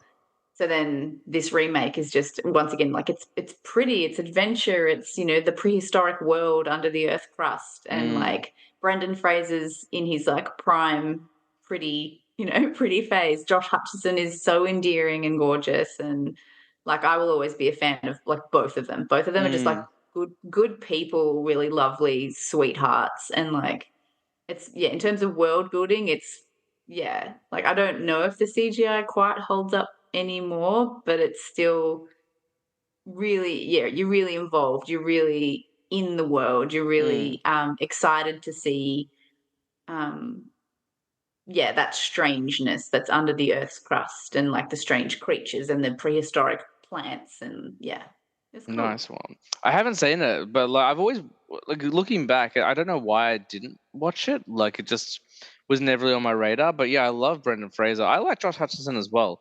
Um, I'm sure he's been in a bunch of stuff other than Hunger Games, but that's the only thing I ever really think of when I think of him. And I feel like he's quite underrated. I feel like he didn't really have much to do in those Hunger Games films. Like it was very kind of a very one-dimensional character. Like so, we didn't really get to see Mm. much of him, especially beyond that first film. But I do like him quite a bit. I think he's deserving of his own reconnaissance and like give him a chance to do some more Mm. meaty roles. But I do like him. Yeah. Mm. Is anyone else of note in that one? Is it just those two are kind of the big? There's pretty much only like 3 characters in Oh, it, okay. and I can't remember Oh, who so the Brendan female was. Fraser, him, and the center of the earth, the three characters. Uh, Lol. In the where? original, there's a goose. It's so cool, but Oh, not in this nice. one. Any dinosaurs in this movie? Is this a dinosaur film? Yes. Yeah. Yeah, there's a couple of dinosaurs. But there's lots more like, yeah, obstacles. Yeah, there's just lots more Yeah. like, yeah, challenge obstacles. Um, yeah, it's cool. Like, Wh- lava. You've got to deal with lava. You've got to deal with rocks falling. You've got to deal with, um, heat rising, Mm, etc. Like, it's cool. It's a good one. I reckon, like, even in a couple of years, I reckon I could show Heike. yeah. And what's their reason? Are they just want to go to the center of the earth because they can, or is there like they need to stop the earth from exploding, or like what's the? They're Jules Verne enthusiasts. Oh, that's cool. Yeah. I like that. I like that Um, when they get like it's not. I don't know if it's necessarily meta. I guess it is kind of meta in a little bit, but kind of how like in the new Ghostbusters movies, the characters were just fans of the Ghostbusters like in the 80s. So I like when yeah. they kind of reference like kind of yeah. I like that. So I guess Yes. it's kind of meta, but I do like that quite a bit.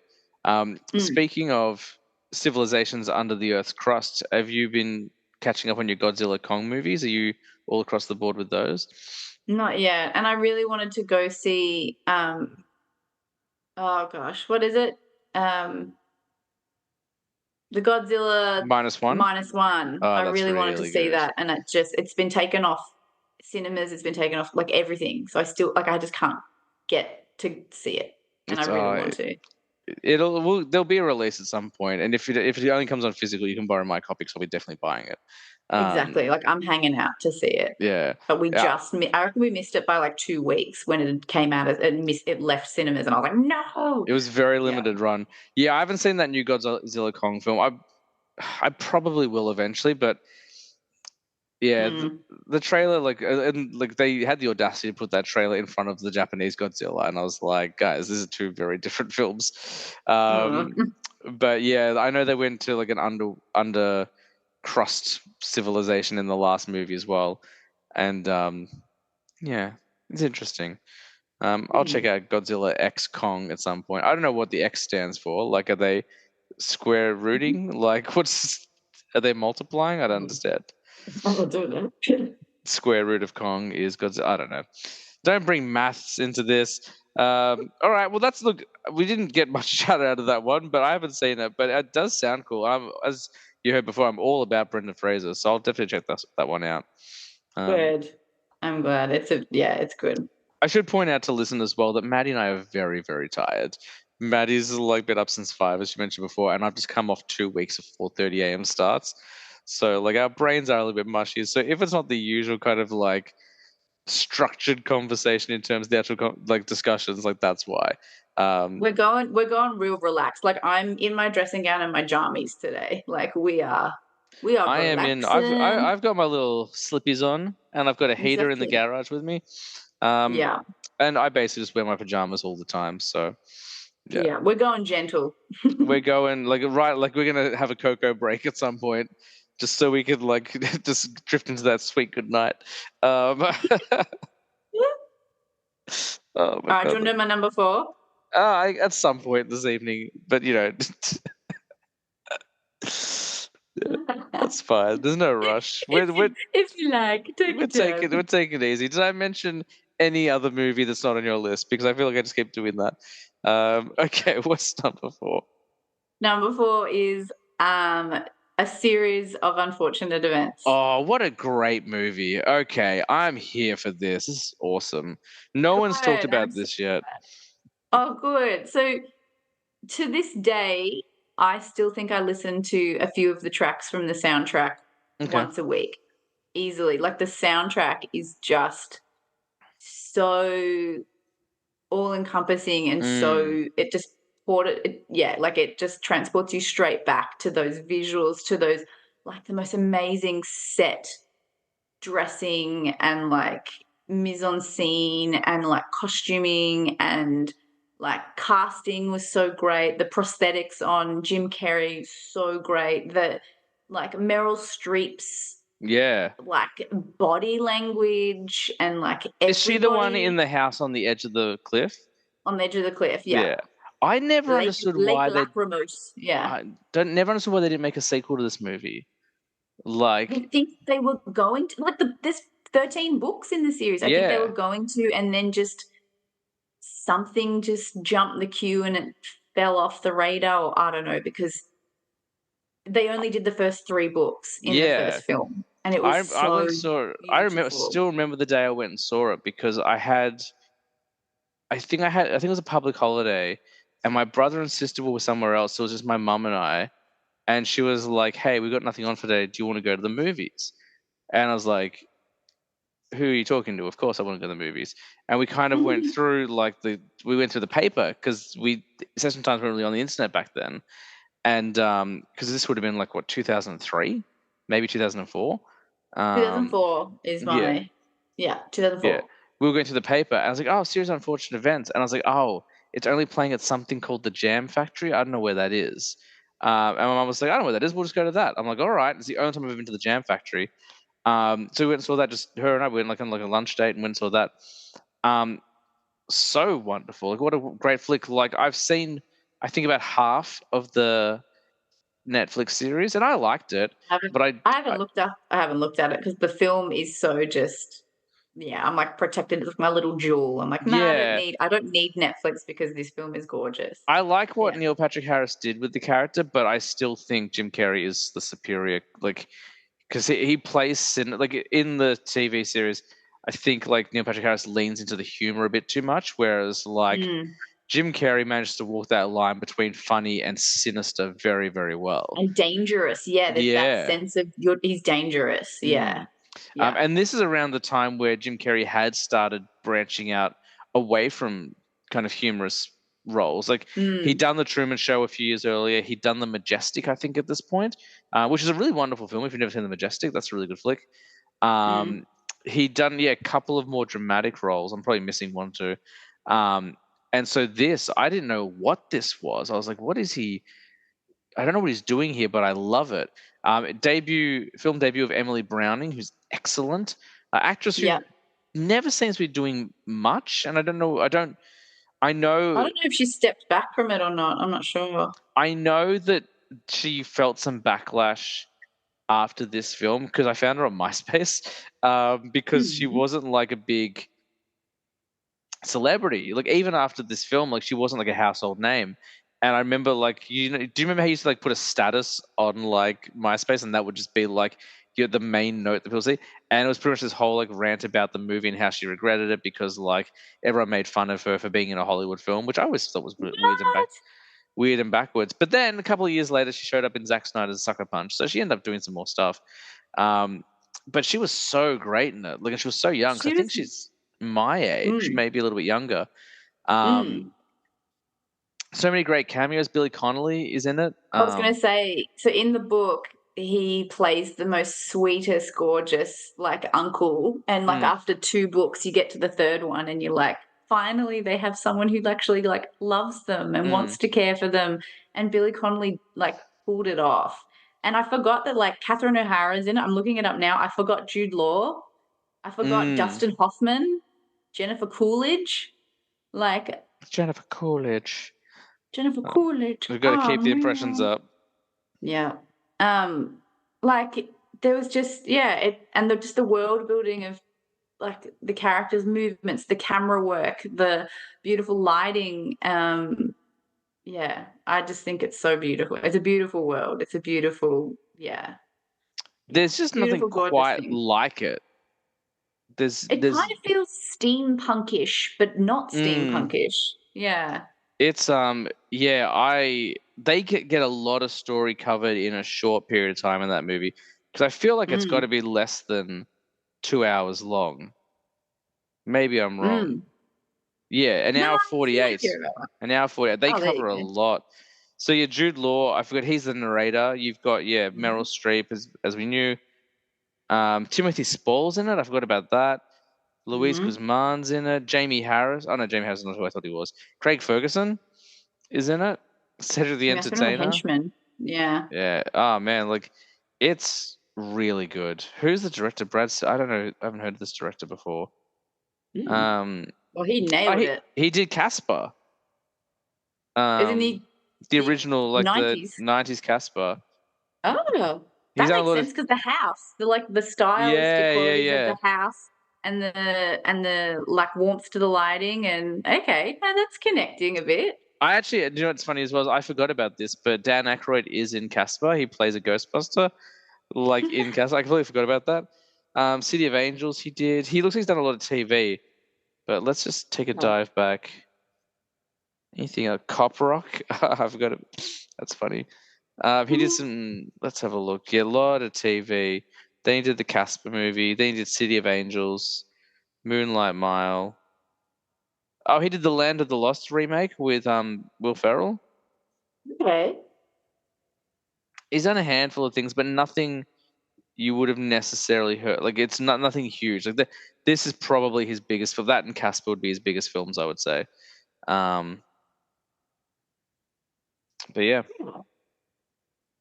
Hmm. but it's great, and like it really comes down to that Jim Carrey performance. Like I mean, the three kids are excellent, but he just, oh my god, like he knocks it out of the park. Yeah.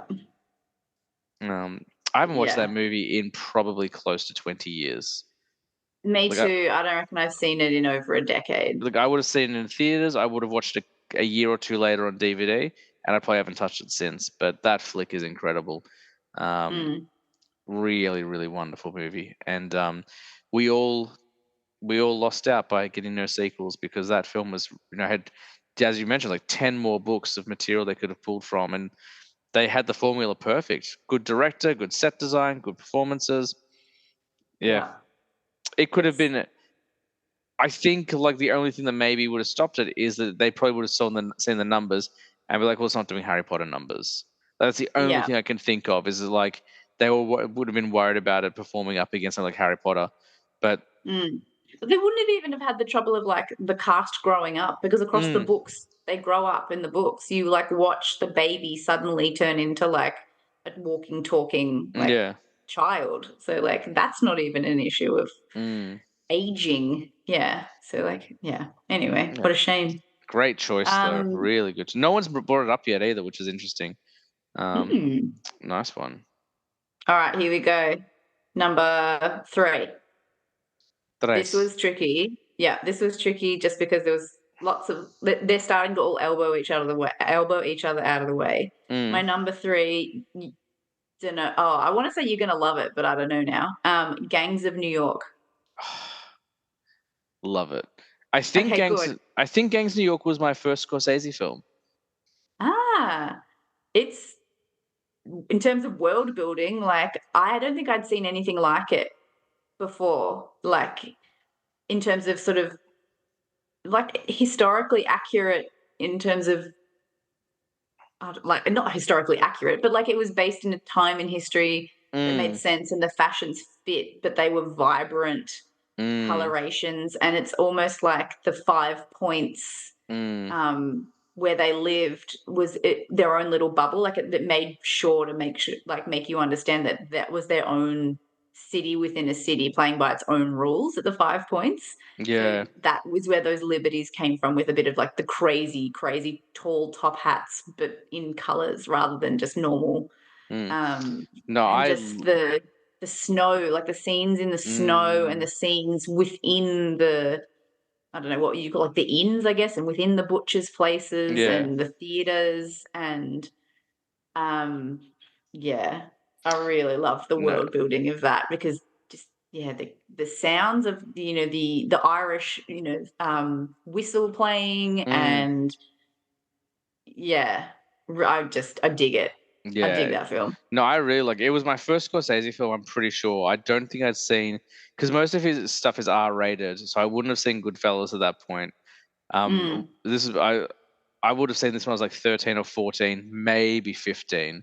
So Wolf See, of I Wall reckon I Street would have been hadn't like come out. 20. I would have been in my Yeah. 20s, I reckon. Yeah. Yeah, I remember it was probably the first truly violent film I watched because I Mm. remember like my mum rented it for me. So don't think I would have even been 15 yet. So I must have been 14. I hadn't seen like a Tarantino film yet. I had to wait a little bit. I don't think I saw my first Tarantino film until I was 17. So this is probably the first truly violent film I saw. And I remember my mum said, "Look, you watch it by yourself. Like that's okay. But like when they get to the brothel scene, I want you to come and get me." I guess because she was like worried she might have to like explain it to me. And like the brothel scene came and there's like tits everywhere. And I was like, I'm not calling my mom down for this. Like, hey, can we check out some birds together? Like, so I was just like, I'm not But waking you her just up. want to know that I know that we're watching this or yeah. Yeah, I didn't really understand the. I think that's the first use of the. No, I was like, is that the first use of the word tits in this podcast? Surely not. Generally, we clean it up a little bit more, but probably not. Um, Nah. um, I've noticed like I've become much more relaxed with my language this year. Like generally, I've been like very like clean. I'm like like it's fine. Um, Yeah, nah. yeah, yeah. So I didn't bring her down. I was like fine. And the next morning she's like, you didn't bring me down. I'm like yeah, like you were asleep. She's like I wasn't. I'm like oh, you sound like you were asleep when I went upstairs. And she's like you didn't come upstairs. I'm like I didn't. You're right. We're not talking about this anymore. Um, but no, I really dug it. I was going on a big Cameron Diaz phase as well at the time. I was really into her, Mm, so I was consuming a lot of the stuff that she was doing. Um, mm. I also think it's probably not even probably, it's definitely Scorsese's most underrated film. It's so great. Like So great. It's it's so intense. It's so yeah, like it's so bloody, but like yeah. I yeah, love it. like Goodfellas obviously brilliant. Departed obviously brilliant. Wolf of Wall Street obviously brilliant. Like he's You got have to work such harder with those ones. Yeah. he has such a strong catalog of films. But no one talks about this movie. Like no one, and if they do, they're kind of like, ah, yeah, Gangs of New York. But Gangs of New York is excellent. Like Bill the Butcher is such a terrifying character, um, Mm. and like that would have been my first time seeing Daniel Day Lewis perform. I Probably think me too. I don't think I'd seen him before that. probably Yeah. my first time seeing Brendan Gleeson in a film because he hadn't done a Harry Potter film yet, but he's great in it as well. Um, It's really it's something else, man. And like I don't know if it holds up as well. We watched it a couple of years ago. Tina had never seen it, so I showed it to her. But we watched it on DVD, so the quality wasn't great. So I Mm. need to probably go back and watch it in HD to because just because the quality was old, it was a bit distracting. But if I go back Yeah. and watch it, I'm sure I'll still love it. But because I used to watch Gangs New York like I would say once a month. Like I would put it on like I loved Gangs New York when it came out. Um, I think it was one of the first MA DVDs that I ever bought. Um, but yeah, it's been a minute since I've watched it, so I'm not like I'm a bit blurry on some of the details. But yeah, it's fantastic and yeah, super underrated. Like I'm not saying that his Scorsese's other stuff is overrated, but I just feel like it deserves to be in the same conversation of so many of his other films, and it's just not getting Mm. that love from people for whatever reason. Yeah, I don't know. I don't know what the haters have against it because Yeah, it doesn't do anything crap in my books. I think it's cool. yeah. Like sometimes Mm. Scorsese doesn't do a gangster film, like at least a traditional like Italian mafioso film. Like sometimes he does like a Shutter Island, or he does a Gangs New York, like or a Hugo, which actually I've still never seen. Oh, Hugo, I've got to check that's that right. out. Yeah, that is a great flick. And everyone listening, if you haven't seen Gangs New York, put 2.5 hours aside and go watch it because it's great. Mhm. Just watch it in HD. Don't get distracted like I did. But it's excellent. And and I didn't really touch on Leah, but Leah's fantastic as well. Like Leah's great in everything. Doesn't really put in a bad performance. Mm. Aviator, also Scorsese film. I watched that for the first time last year. That is a oh I boy, that is love a story. Aviator. Yeah, that is a Yeah. story. I find that's a really, really strong performance from, Kate Blanchett as Katharine Yes. Hepburn. Because if you've ever seen, because like, I know that you're not across super old Hollywood films, as much as others. I know you've seen like a good amount, but like No, like seeing Katharine that's very Hepburn, true. Like I haven't seen as yeah, much as I would have liked, but I certainly yeah. what I've seen, I've loved most of it. Like you put me Mm. onto was it Who's Afraid of Virginia Woolf? You put me onto, which I No, really that wasn't liked. me. Oh, it No, that wasn't wasn't you? me. No, I Is haven't seen it. isn't that Burton and Taylor? Who's Afraid of Was it Virginia no? Woolf? I'm into Burton and Taylor in terms of Cleopatra and Okay, Taming of the Shrew. I thought you'd Yeah. put me onto it for sure. But anyway, I put you onto them as a couple, as an that acting must have couple, been but it. yeah, Yeah. yeah. And I love 12 Angry Men. Like that's one of my favorite films of all time. Mm, So I do love me some old cinema, but yeah, I wouldn't be anywhere near as over it like yeah, over across the board as you are. So yeah. yeah. Well, anyway, like my familiarity with Katharine Hepburn's, like the way Katharine Hepburn talks was so ingrained and unchangeable and distinctive. It's the same as like Christopher Walken. Any Mm, film Christopher Walken's in, you're like, he's not changing the way he talks. yeah. And Katharine Hepburn was the same. And watching Kate Blanchett pull it off was so like pretty darn good. Yeah. There's a great Katharine Hepburn joke in a film that most people won't remember if ever have heard of, but in the early 2000s, speaking of, Mm, I don't think it's going to be on your list, but we'll see. A movie came mm. out called Simone, starring Al Pacino. It Okay. was written. It could have also been interpreted as Sim One, and basically it Uh, was like an AI movie, and they came up with like this AI actress in Hollywood, and she was going to be in movies, and she was called Simone. But I think I want to say it was who plays Doctor Evil, who plays Scott Evil in Austin Powers again. I'm trying to think of the guy's name. Green, something Austin Green Seth or Green. So I think Seth Green. Yeah. I think Seth Green was in. He's talking to Pacino, and they're like, this woman's going to be the next Hepburn, and Seth Green's like, right, like Catherine Hepburn, and like everyone rolls their eyes because they're talking about Audrey Hepburn, Audrey. and Oh. it's a great like little like a little like kind of making fun of Catherine Hepburn.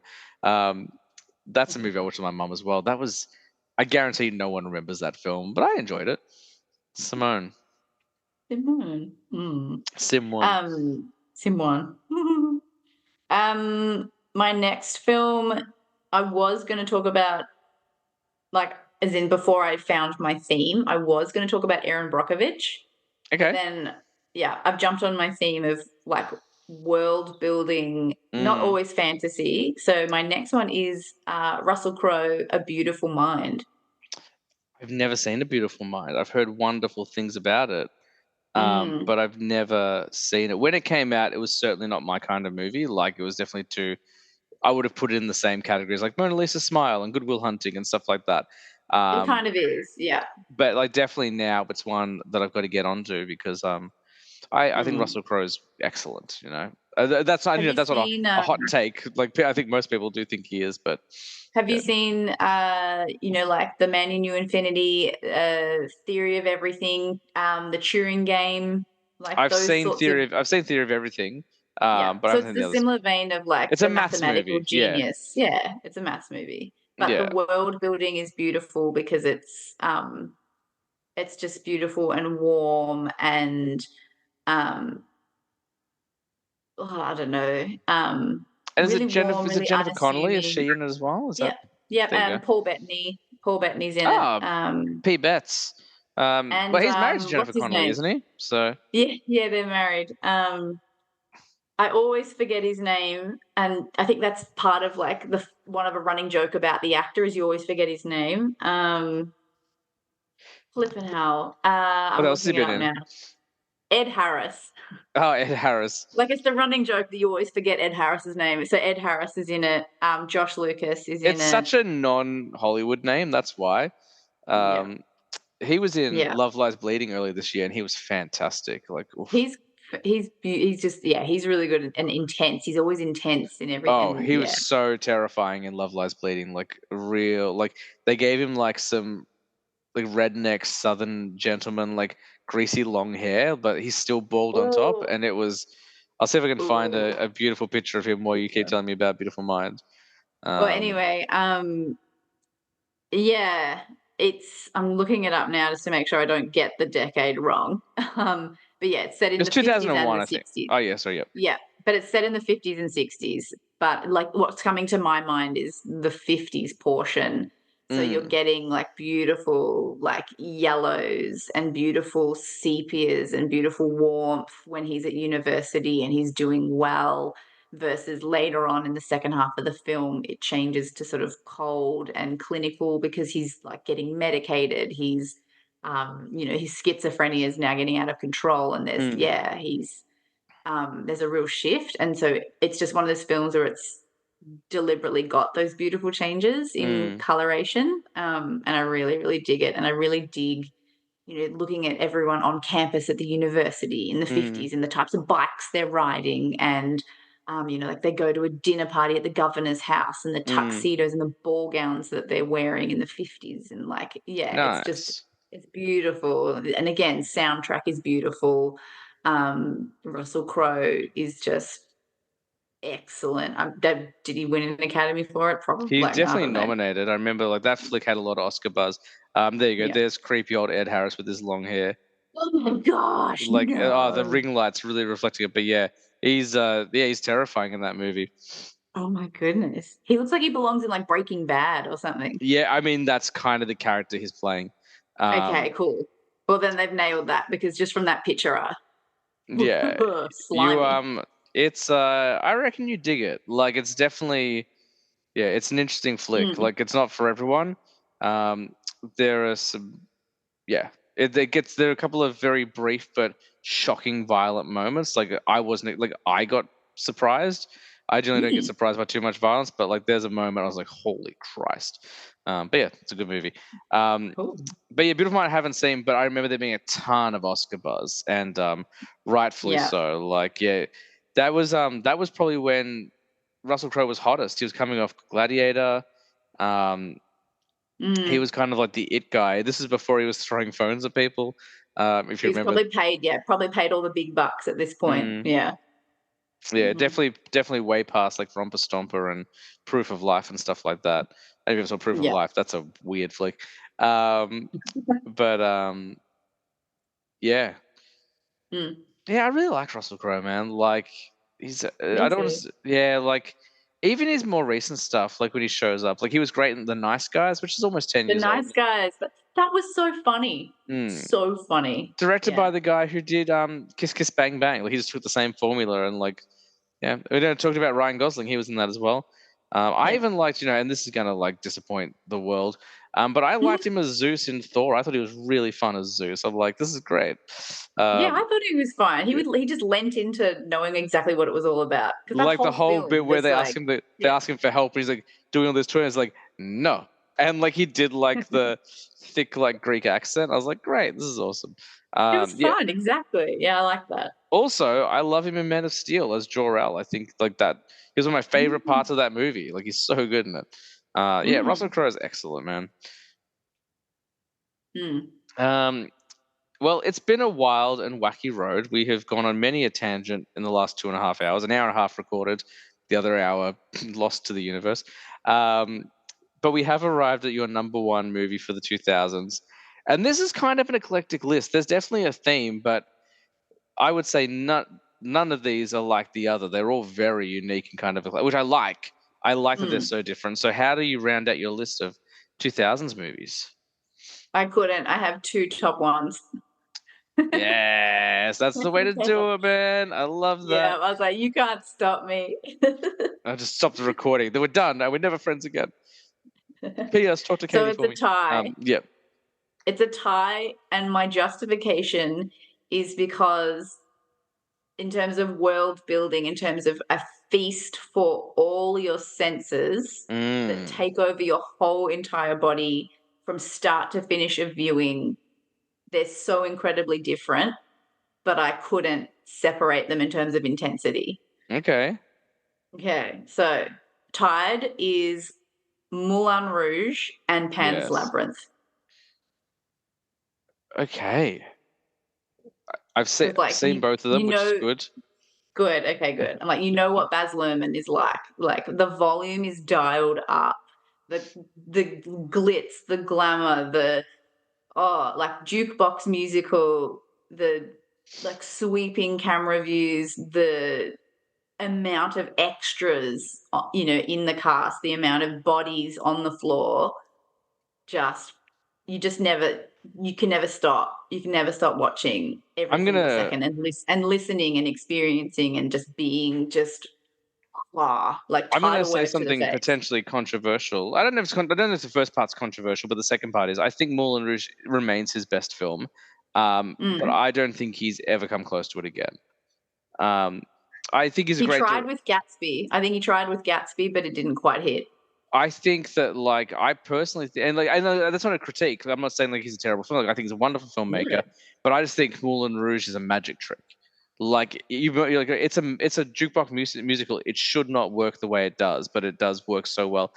Mhm. Gatsby he was the wrong director for Gatsby. Like they completely, I don't know whether it was his vision or whether it was the producers or the studio, but like that's not.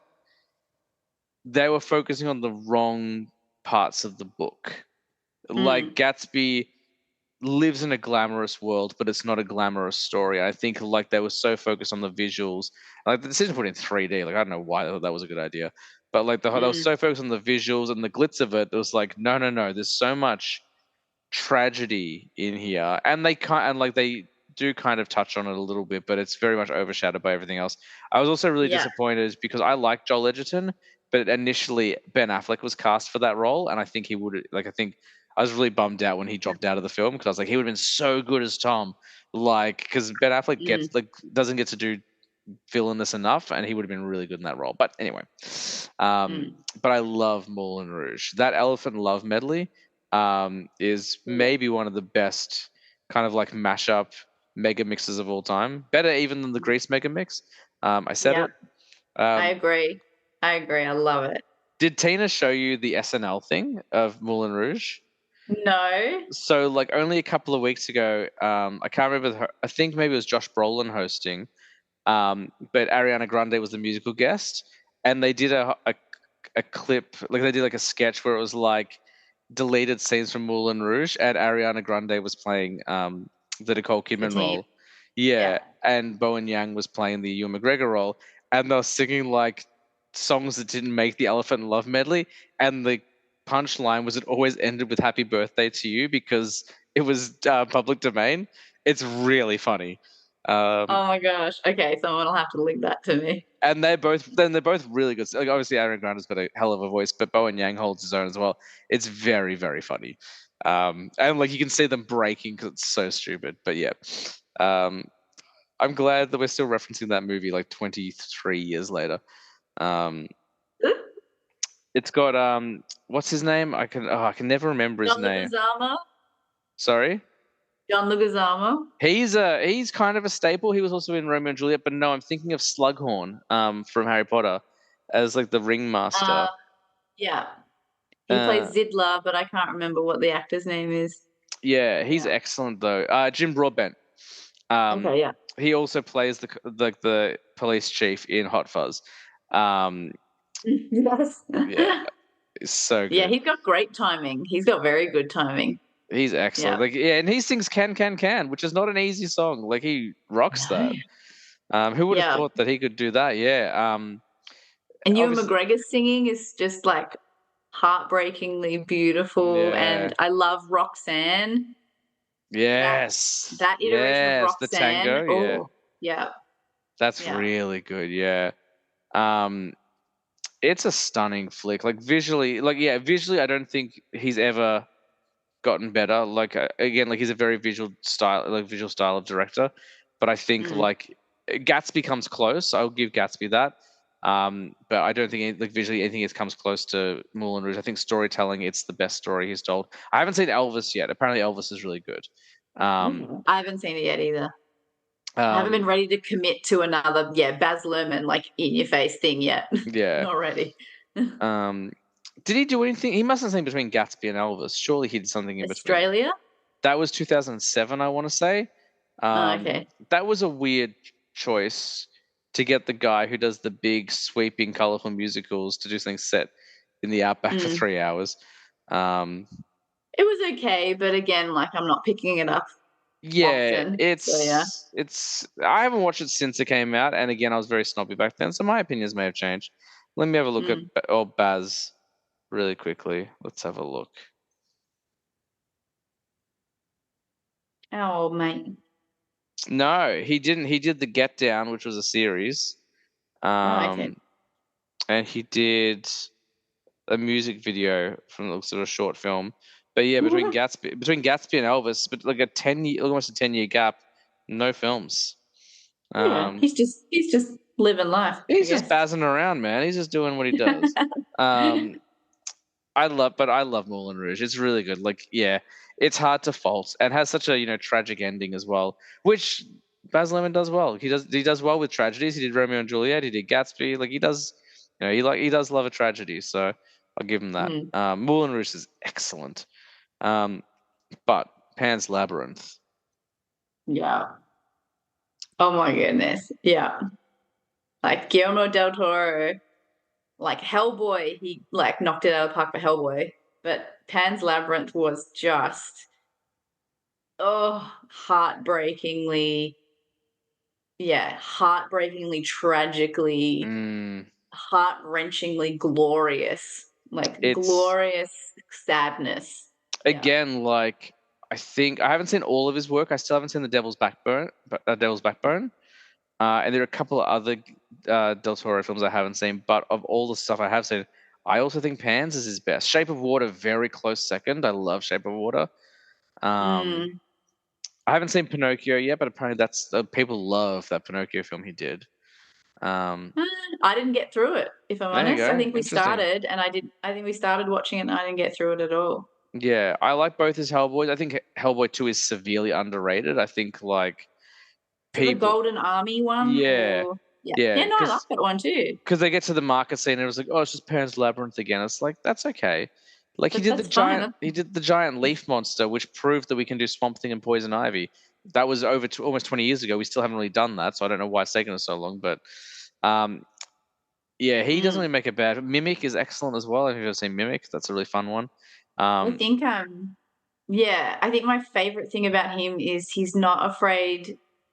um he's not afraid of yeah, doing odd and grotesque, but also he's not afraid of doing beautiful textures. So like, mm, when she's in the bathroom and just that bathroom, the framing of the window, the framing of the bath, the oversized style of the bath, but the textures of the tiles, the porcelains, the mm, like the window frame, like the textures and all that are so glorious. Like when she crawls down the hole under the tree stump and finds the frog and the texture of like the yeah, stickiness of the frog and the dirt, and the like that amber color and the slime mm, and yeah, versus the dirt and the bugs, and then she comes back out and the texture of the trees and the yeah, mm, and then when there's the classic hand eyeball guy, but even that dining scene, the yeah, textures of all the food and the fruit and the like skin tones and the beautiful patterning on like the Seder on like Pan himself and the beautiful mm. like patterning. He's not frightened to pull your focus to textures, which was I hadn't seen anything like it before. Like that was my first I don't think I've seen time I'd anything seen like it something from it. since, like with the exception of other Guillermo del Toro Of films. other yeah, of other his Mm. films, I agree. And it was also the first foreign language film I saw in cinemas. Oh wow, I didn't catch it in theaters, but Mm, I've watched it a couple of times. I rewatched it last year actually. I've got to throw it up in Film Snob HQ on the wall because it deserves a big screen. But it's mm, I just love that he loves monsters. Like it like almost like I would say even more so than maybe Tim Burton at this stage. mm, Like he wanted to make, the creature from the Black Lagoon for so long, he could never get it done, so he made his own version of it with Shape of Water, mm, which is so beautiful. What a beautiful movie, but also like he's got mm. like that very European attitude towards sex, which is like, let's just make it weird, man, and let's just put Yeah. it out there and let's just deal with it. Pans But is with his going. connotation of monsters, when he has inclusions of humans in his films, they're always the worst monsters. Yes, So absolutely. in Shape of Water, in this, the Civil War, in Pan's Labyrinth, in oh god, what was I thinking? Did he do Nazis at the beginning of Hellboy? Yeah, Nazis Like are all through Hellboy, yeah, in both of them. the humans are always the Yeah. monsters if you No, dig. 100%. Absolutely. I always think of, like, obviously it's got a heartbreaking ending. Like the whole film is heartbreaking. Like innocents are dying Mm, left and right, and it's brutally violent. Like it's not constant like a horror film, but like pretty much whenever that captain is on screen, like you're gonna see blood. Because he's yeah. such a cruel character. But as heartbreaking as that ending is, the thing that is probably most heartbreaking for me is the dress. Um, like she's got that party dress, and don't go out and get it dirty. You got to look presentable. And then she goes, and I think it is the frog scene actually, Yeah. where she She goes to takes it off and hangs it hangs it, up. Yeah. and then she comes out and like it's fallen in the mud, and you know that like not only will she get punished for it, but her mother's going to get punished for it as well. Um, Mm, and again, to like make a film, like again, it's when I saw images for it, I don't think I would have seen the trailer for it because it wasn't the kind of film that would have got a lot of mainstream trailer play on free to air TV. mm, If you didn't do any reading on it, and I didn't, you'd be like, oh, it's like a monster film. You have no idea that this film is about the Spanish Civil War, and that's almost like this fairy tale escapism, to avoid the true horrors of reality. Um, mm. I didn't know what to like. I didn't know what it was when I was watching it, but all I knew was like it was brilliant and like, oh, it's gorgeous. It's such a gorgeous film. It's so tragic again. Like we were talking before about how Baz Luhrmann loves tragedy. Maybe Guillermo likes it a bit more as well. He's a big fan of tragedy and monsters, but it's Mm, excellent. It's so good. You're making me want to watch it right now. Actually, I am going to yeah. watch a movie before bed. I don't think it'll be Pans because that is going to be pretty sad, but it is due Well, I'm for gonna it. have to send you. I'm gonna have to send you a link to a few Spotify playlists because I've got a few Spotify playlists that is series of unfortunate events, Pan's Labyrinth, The Help, Mm. Yeah, we were talking about the help Wally. before we started recording. I've got a few beautiful orchestration Mm. Spotify playlists with some of these things in them, and you'll Mm. instantly you'll hear the humming of the opening from Pan's Labyrinth. You'll know instantly, or Mm. you'll hear like a harpsichord sort of from a series of unfortunate events, and you'll know it straight away. Like there's Mm. so many iconic, interesting like musical styles in each of them too. Yeah, they're Nice. really cool. Like there's texture to the music, there's life to the music, there's Yeah. yeah, yeah. Nice one. So they were Uh, my top 2 because they're clearly highly different, but I couldn't separate them in terms of world building and, yeah, the amount of you're just swallowed by everything. You're just overrun by everything that I couldn't separate them. it's a great list.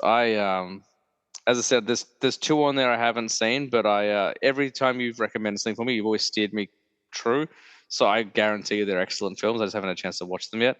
But yeah, I have no notes. That is a good list. Um, did you have any honorable mentions or anything? Obviously, you said there were 66 movies that you There's came up with. 66 on there. I'm Was gonna there send you anything? the list later, but yeah, there Is there are. anything There's a that few honorable mentions. is there anything that deserves some Um love before we get out of here? All right. So one from each category. I'll give an honorable mention from each I category like that we that. don't Yeah. have to talk about, but I'll just say it. So dystopian category, The Village, 2004. I never finished The Village. I started it and I fell asleep, not because it was boring, just because I used to work until like 11 a.m. in the video store, so I never got to finish it. And now it's Yeah. impossible to find in Australia. I'm always Oh hunting at thrift really? stores. Yeah, it's been deleted for a long time. Oh bugger. I Okay. Well, think. Oh, I I'm think a it's on. Joaquin Phoenix fan, and yeah, I he's I great. think it's on Disney Plus, but I'm talking about physical. But I will. It's on my watch list on Disney Plus, so I will get to The Village. You definitely have to. Joaquin Phoenix is fantastic. It's a performance by Adrian Brody that you have never seen him do Mm. before. So I yeah, love Village. Shyamalan. He's so underrated. He gets so much flack, even Yeah. today. But People just like to rag on him because they can jump on that train, but, I was talking about it yeah. when I had the guys from Movie Bonus on because we were talking about Zack Snyder as well, and I was saying how Zack Snyder's kind of like this generation's M Night Shyamalan because like Mm, it's just trendy to jump on that particular director and make kind of criticize them. and they were saying it's very easy for people to criticize these filmmakers because they have a distinct style. Like if you make the same thing everyone else is making, you won't really criticize them, even though that's why you should start criticizing directors is because they don't have a distinct style. Yes. But Shyamalan, like, to make The Sixth Sense, he could have retired after that and be renowned as being the guy who created The Sixth Sense, one of the best twist endings of all time. But he went out of his way to do twist ending again and again and again and again, and most of them work. Like there are a couple Mm. of films I haven't seen, but like Unbreakable works, Signs Yeah. works, Works. Yes. like The Village. Not The Village. I haven't seen The Village, but you're telling me it works. The It Visit works. works. They're like so many of his films like have like he could have stopped after one. He keeps doing it. Like for that alone, you got to give the guy a break. Mm. I'll check out The Village. I need to. All right, good. I'm glad because yeah, I really dig it. All right, an honorable mention from my chick flick category is Brokeback Mountain, Yeah, that's a great and one. Sisterhood of the Traveling Pants. Oh, that's good too. They're Mm-hmm. both Good. good. Is Sisterhood Yeah. of Charlie Pants? I want to say is America Ferrera and Blake Lively. Is that right? Yeah. Yep. Yeah. Yep. Cool. Blake Lively, I think, was the soccer And girl. Alexis Bledel from Gilmore Girls, and The girl oh, I who's now always forget married to her David name. Cross. Yeah. Amber Tamblyn. Yeah. There we That's go. it. Yeah. Yeah, I remember when I Anyway. found out they were engaged. I'm like, David Cross is like 50 and she's like 19, isn't she? Um, it's not Hmm? quite. It's not that quite that big a age difference, but yeah, she married David Cross, who was a much older comedian. But anyway, Meh.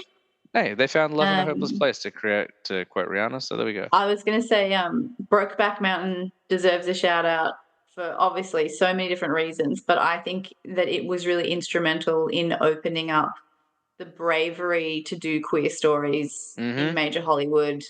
Yeah, major Hollywood 100%. Absolutely. houses. Yeah, I think without that film, we may not have gotten to where we are. We may not have ever had like, Call Me by Your Name was brave and Which I've like, still never seen, but I'll get there. okay. Um, but But yeah, yeah, I agree. You do like you wouldn't see those stories unless it was in independent cinema. Like there wasn't a lot of, and if there was kind of queer stories, it was often almost a punchline. It wasn't kind of treated seriously. Um, mm. so yeah, I agree with you 100%. And like obviously both the male leads, Jake Gyllenhaal and Heath Ledger, are excellent. But you know who else is great in that film? Anne Hathaway. Like she's so good in that movie. And Michelle Williams. Yes, Yeah, I was trying to think who the yeah. other actress. Michelle Williams, was she? I don't know if she wasn't married to Heath Ledger, but they had a child together. Is that right?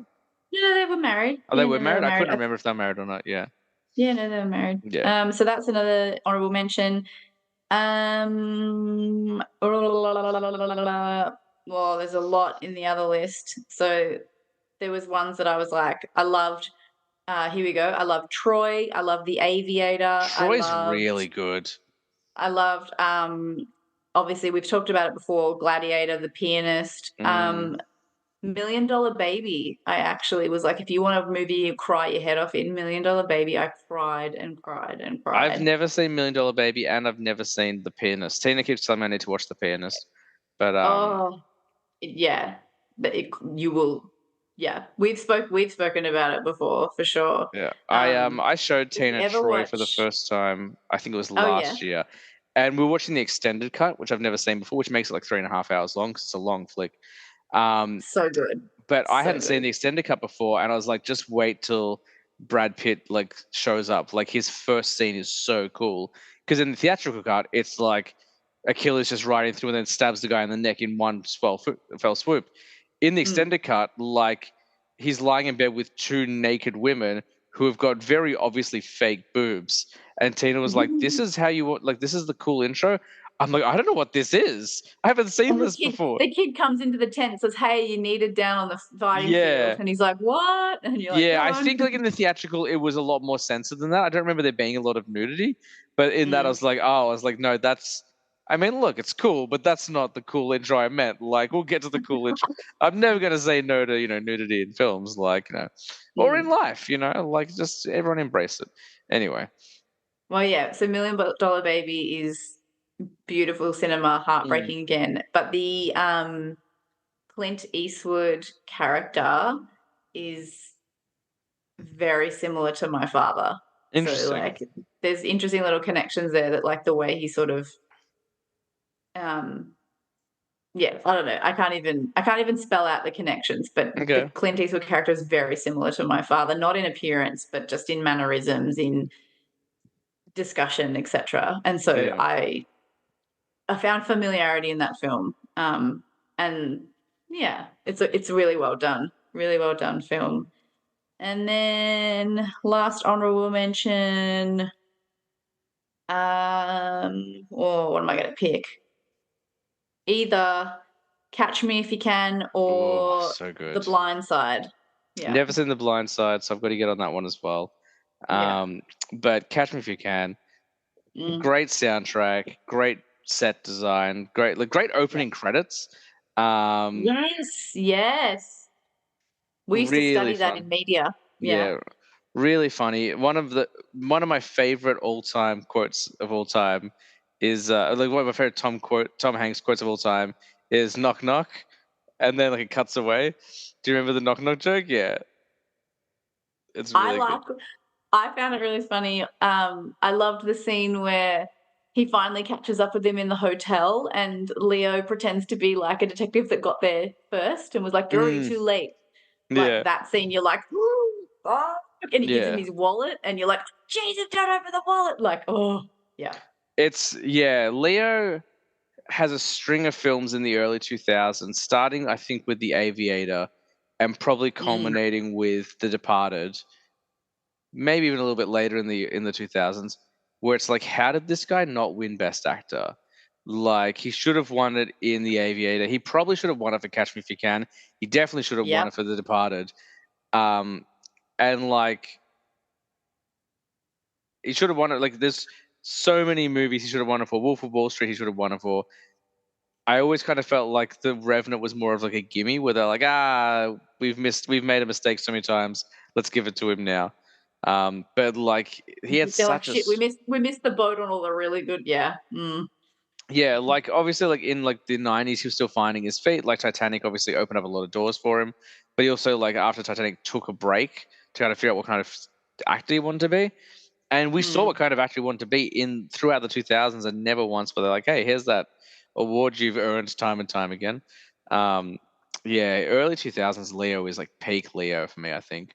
Yeah. Um, He commit to so many mm. roles of so many, yeah, all encompassing roles. He was And he great. could have easily like he could have taken the easy path so many times. Like he was James Cameron's choice for Peter Parker, because at one point James Cameron was going to make Spider-Man before Sam Raimi did, Mhm, and mhm. Leo was eyed for that. Like that would have been his ticket to easy street. He could have just done like a James Cameron Spider-Man film. Like he never, he just could have been. He could have had the Tom Cruise career, like just be a movie star. But instead, like, Interesting.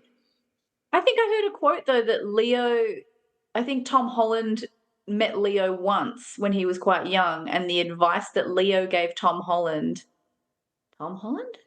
No, because Tom Holland did Spider-Man. No, he gave it was some other actor, maybe it was Timothy Chalamet. He gave him some advice and he said, "No hard drugs, no Superman, no superhero films." interesting. So it makes me feel like maybe he was happy that he didn't do No, that's what Spider-Man, I'm or I don't saying. know. Like I think Yeah. he turned down the role. But I Yeah. think like he could have had it so easy, but instead he's gone this path. And like like there's some Leo films that aren't so good, but he's always good in them. Um, yeah, Mm. that has been quite the list, my friend. And we have been recording for just about 2 hours now, maybe longer, because we might have even started before 8. I can't remember. But before we wrap up for the episode, do you have anything you want to shout out? Anything you want to say? Any final thoughts on the decade before we say goodbye to it for good? No, I once again keep thinking that there's not many from the decade that I know of, and then I go through the list and I'm like, "This is so good, this is so good, this is so good, Mm. this is so good." So I hope you get a really good cross section of the decade. I hope you get lots of different recommendations, lots of ones you haven't seen from all your different guests. That would be my main, like, that'll happen We anyway, but yeah. I will say, looking through it, we have very few double ups, and it's Good. because it's such because it's such a varied decade. Like I'm looking at it here. Like Gabby and Mm. Andre had no crossovers, and they did their lists together. Tina and I had no crossovers. Josh hasn't crossed over with anyone. Oh, hang on. Nope, no crossovers there. That's so great. Good. There's been not a single crossover yet. Like no one has doubled up in the 2000s. Um, no one has also brought in Lord of the Rings yet, which is interesting. Like I would have thought for Oh, yeah. sure, like Lord of the Rings would have been on a list. Or a Harry Potter. Or did Tina talk about Harry Potter? Tina did not put Harry Potter on it. Okay. She put on Gladiator, Billy Elliot, Kill Bill Volume 1, What a Mm. Girl Wants, and Mean Girls. Oh, okay. And I did Pirates of the Caribbean, the first one, Borat, Little Miss Sunshine, Spider-Man 2, and Clerks 2. Mm. Yeah, there's been no crossover. There's been a lot of really good films. Nico and I picked almost his entire list. I was like, I reckon you have this, this, this, and this. And like 3 of the 5 I suggested were on his list. I know him very well. I wouldn't have guessed a single one of yours though. So um, anyway, Haha. Good. I like to excellent. keep you guessing, like to keep you on your toes. I like to try and do that as well, like with my own lists. Like I could so easily just do the same 5 movies every single time, but I'm like, no, I wanted to like introduce people to like other stuff. So I like went out of my way to make sure that Little Miss Sunshine was on my list, which by the way is excellent. If you've never seen Little Miss Sunshine, it's such a fantastic film. I love Uh, it. it Yeah. I rewatched it. Paul Dano, oh, makes me cry every time the scene about where he finds that he's colorblind. Yes, Steve Carell's Yeah. great at Toni Collette, still without an Oscar. Toni Collette, but she's maybe one of the best actresses of our generation. Oh, yeah. But yeah, that film's excellent. Paul Dano, I was talking to someone about it recently. We are talking about there was a first time guest, and we're talking about which movie should they never remake. And they said The Shining. I'm like, oh, that's a good one. And I was like, I'll tell you what though, Paul Dano would be a good Jack Torrance in The Shining. And he's like, damn it, okay, now we have to remake it. Cause I'm like, he would be a really good Jack Torrance. He's so good. Oh man, that's what I watched. But I watched a bunch of Paul Dano films like earlier this year, and I want to go back and watch them again. What an excellent actor. Cool beans. Well, thank you once again, Maddie, for coming on the show. It's always a blast having you on. And I have been really trying not to bug you too much about getting you back on the podcast, but I've been like really wanting you on the show for so long. So glad we could finally make it happen. Thank you everyone for listening as always. If you want to support the show, you can follow us on Instagram. I was a teenage film snob, underscores in every single word. You can follow me on X, although to be honest, I haven't tweeted on there, well, X'd on there. I don't know whether we call them tweets anymore if it's not called Twitter. I haven't really done that in over a month. I have 40 followers, and I'm pretty sure they're all porn bots. So just stick to Instagram with me. If you want to support the show financially, go buy a shirt, go to tpublic.com, search for I Was a Teenage Film Snob, or click the links on my page. Get 20% off if you're a first time buyer. And the shows just look good and they're comfy and they're cool. So you should do that if you want. If not, I'm not going to hunt you down. That's it. Maddie was an excellent guest. Maddie's going to be returning pretty soon on the 100th episode if I can get this goddamn script written in time. It's coming along pretty well. And I'm sure we'll touch base again soon with Maddie. But until then, as I say on every single episode, guys, I was a teenage film snob, but I'm trying to be better. We'll see you next week.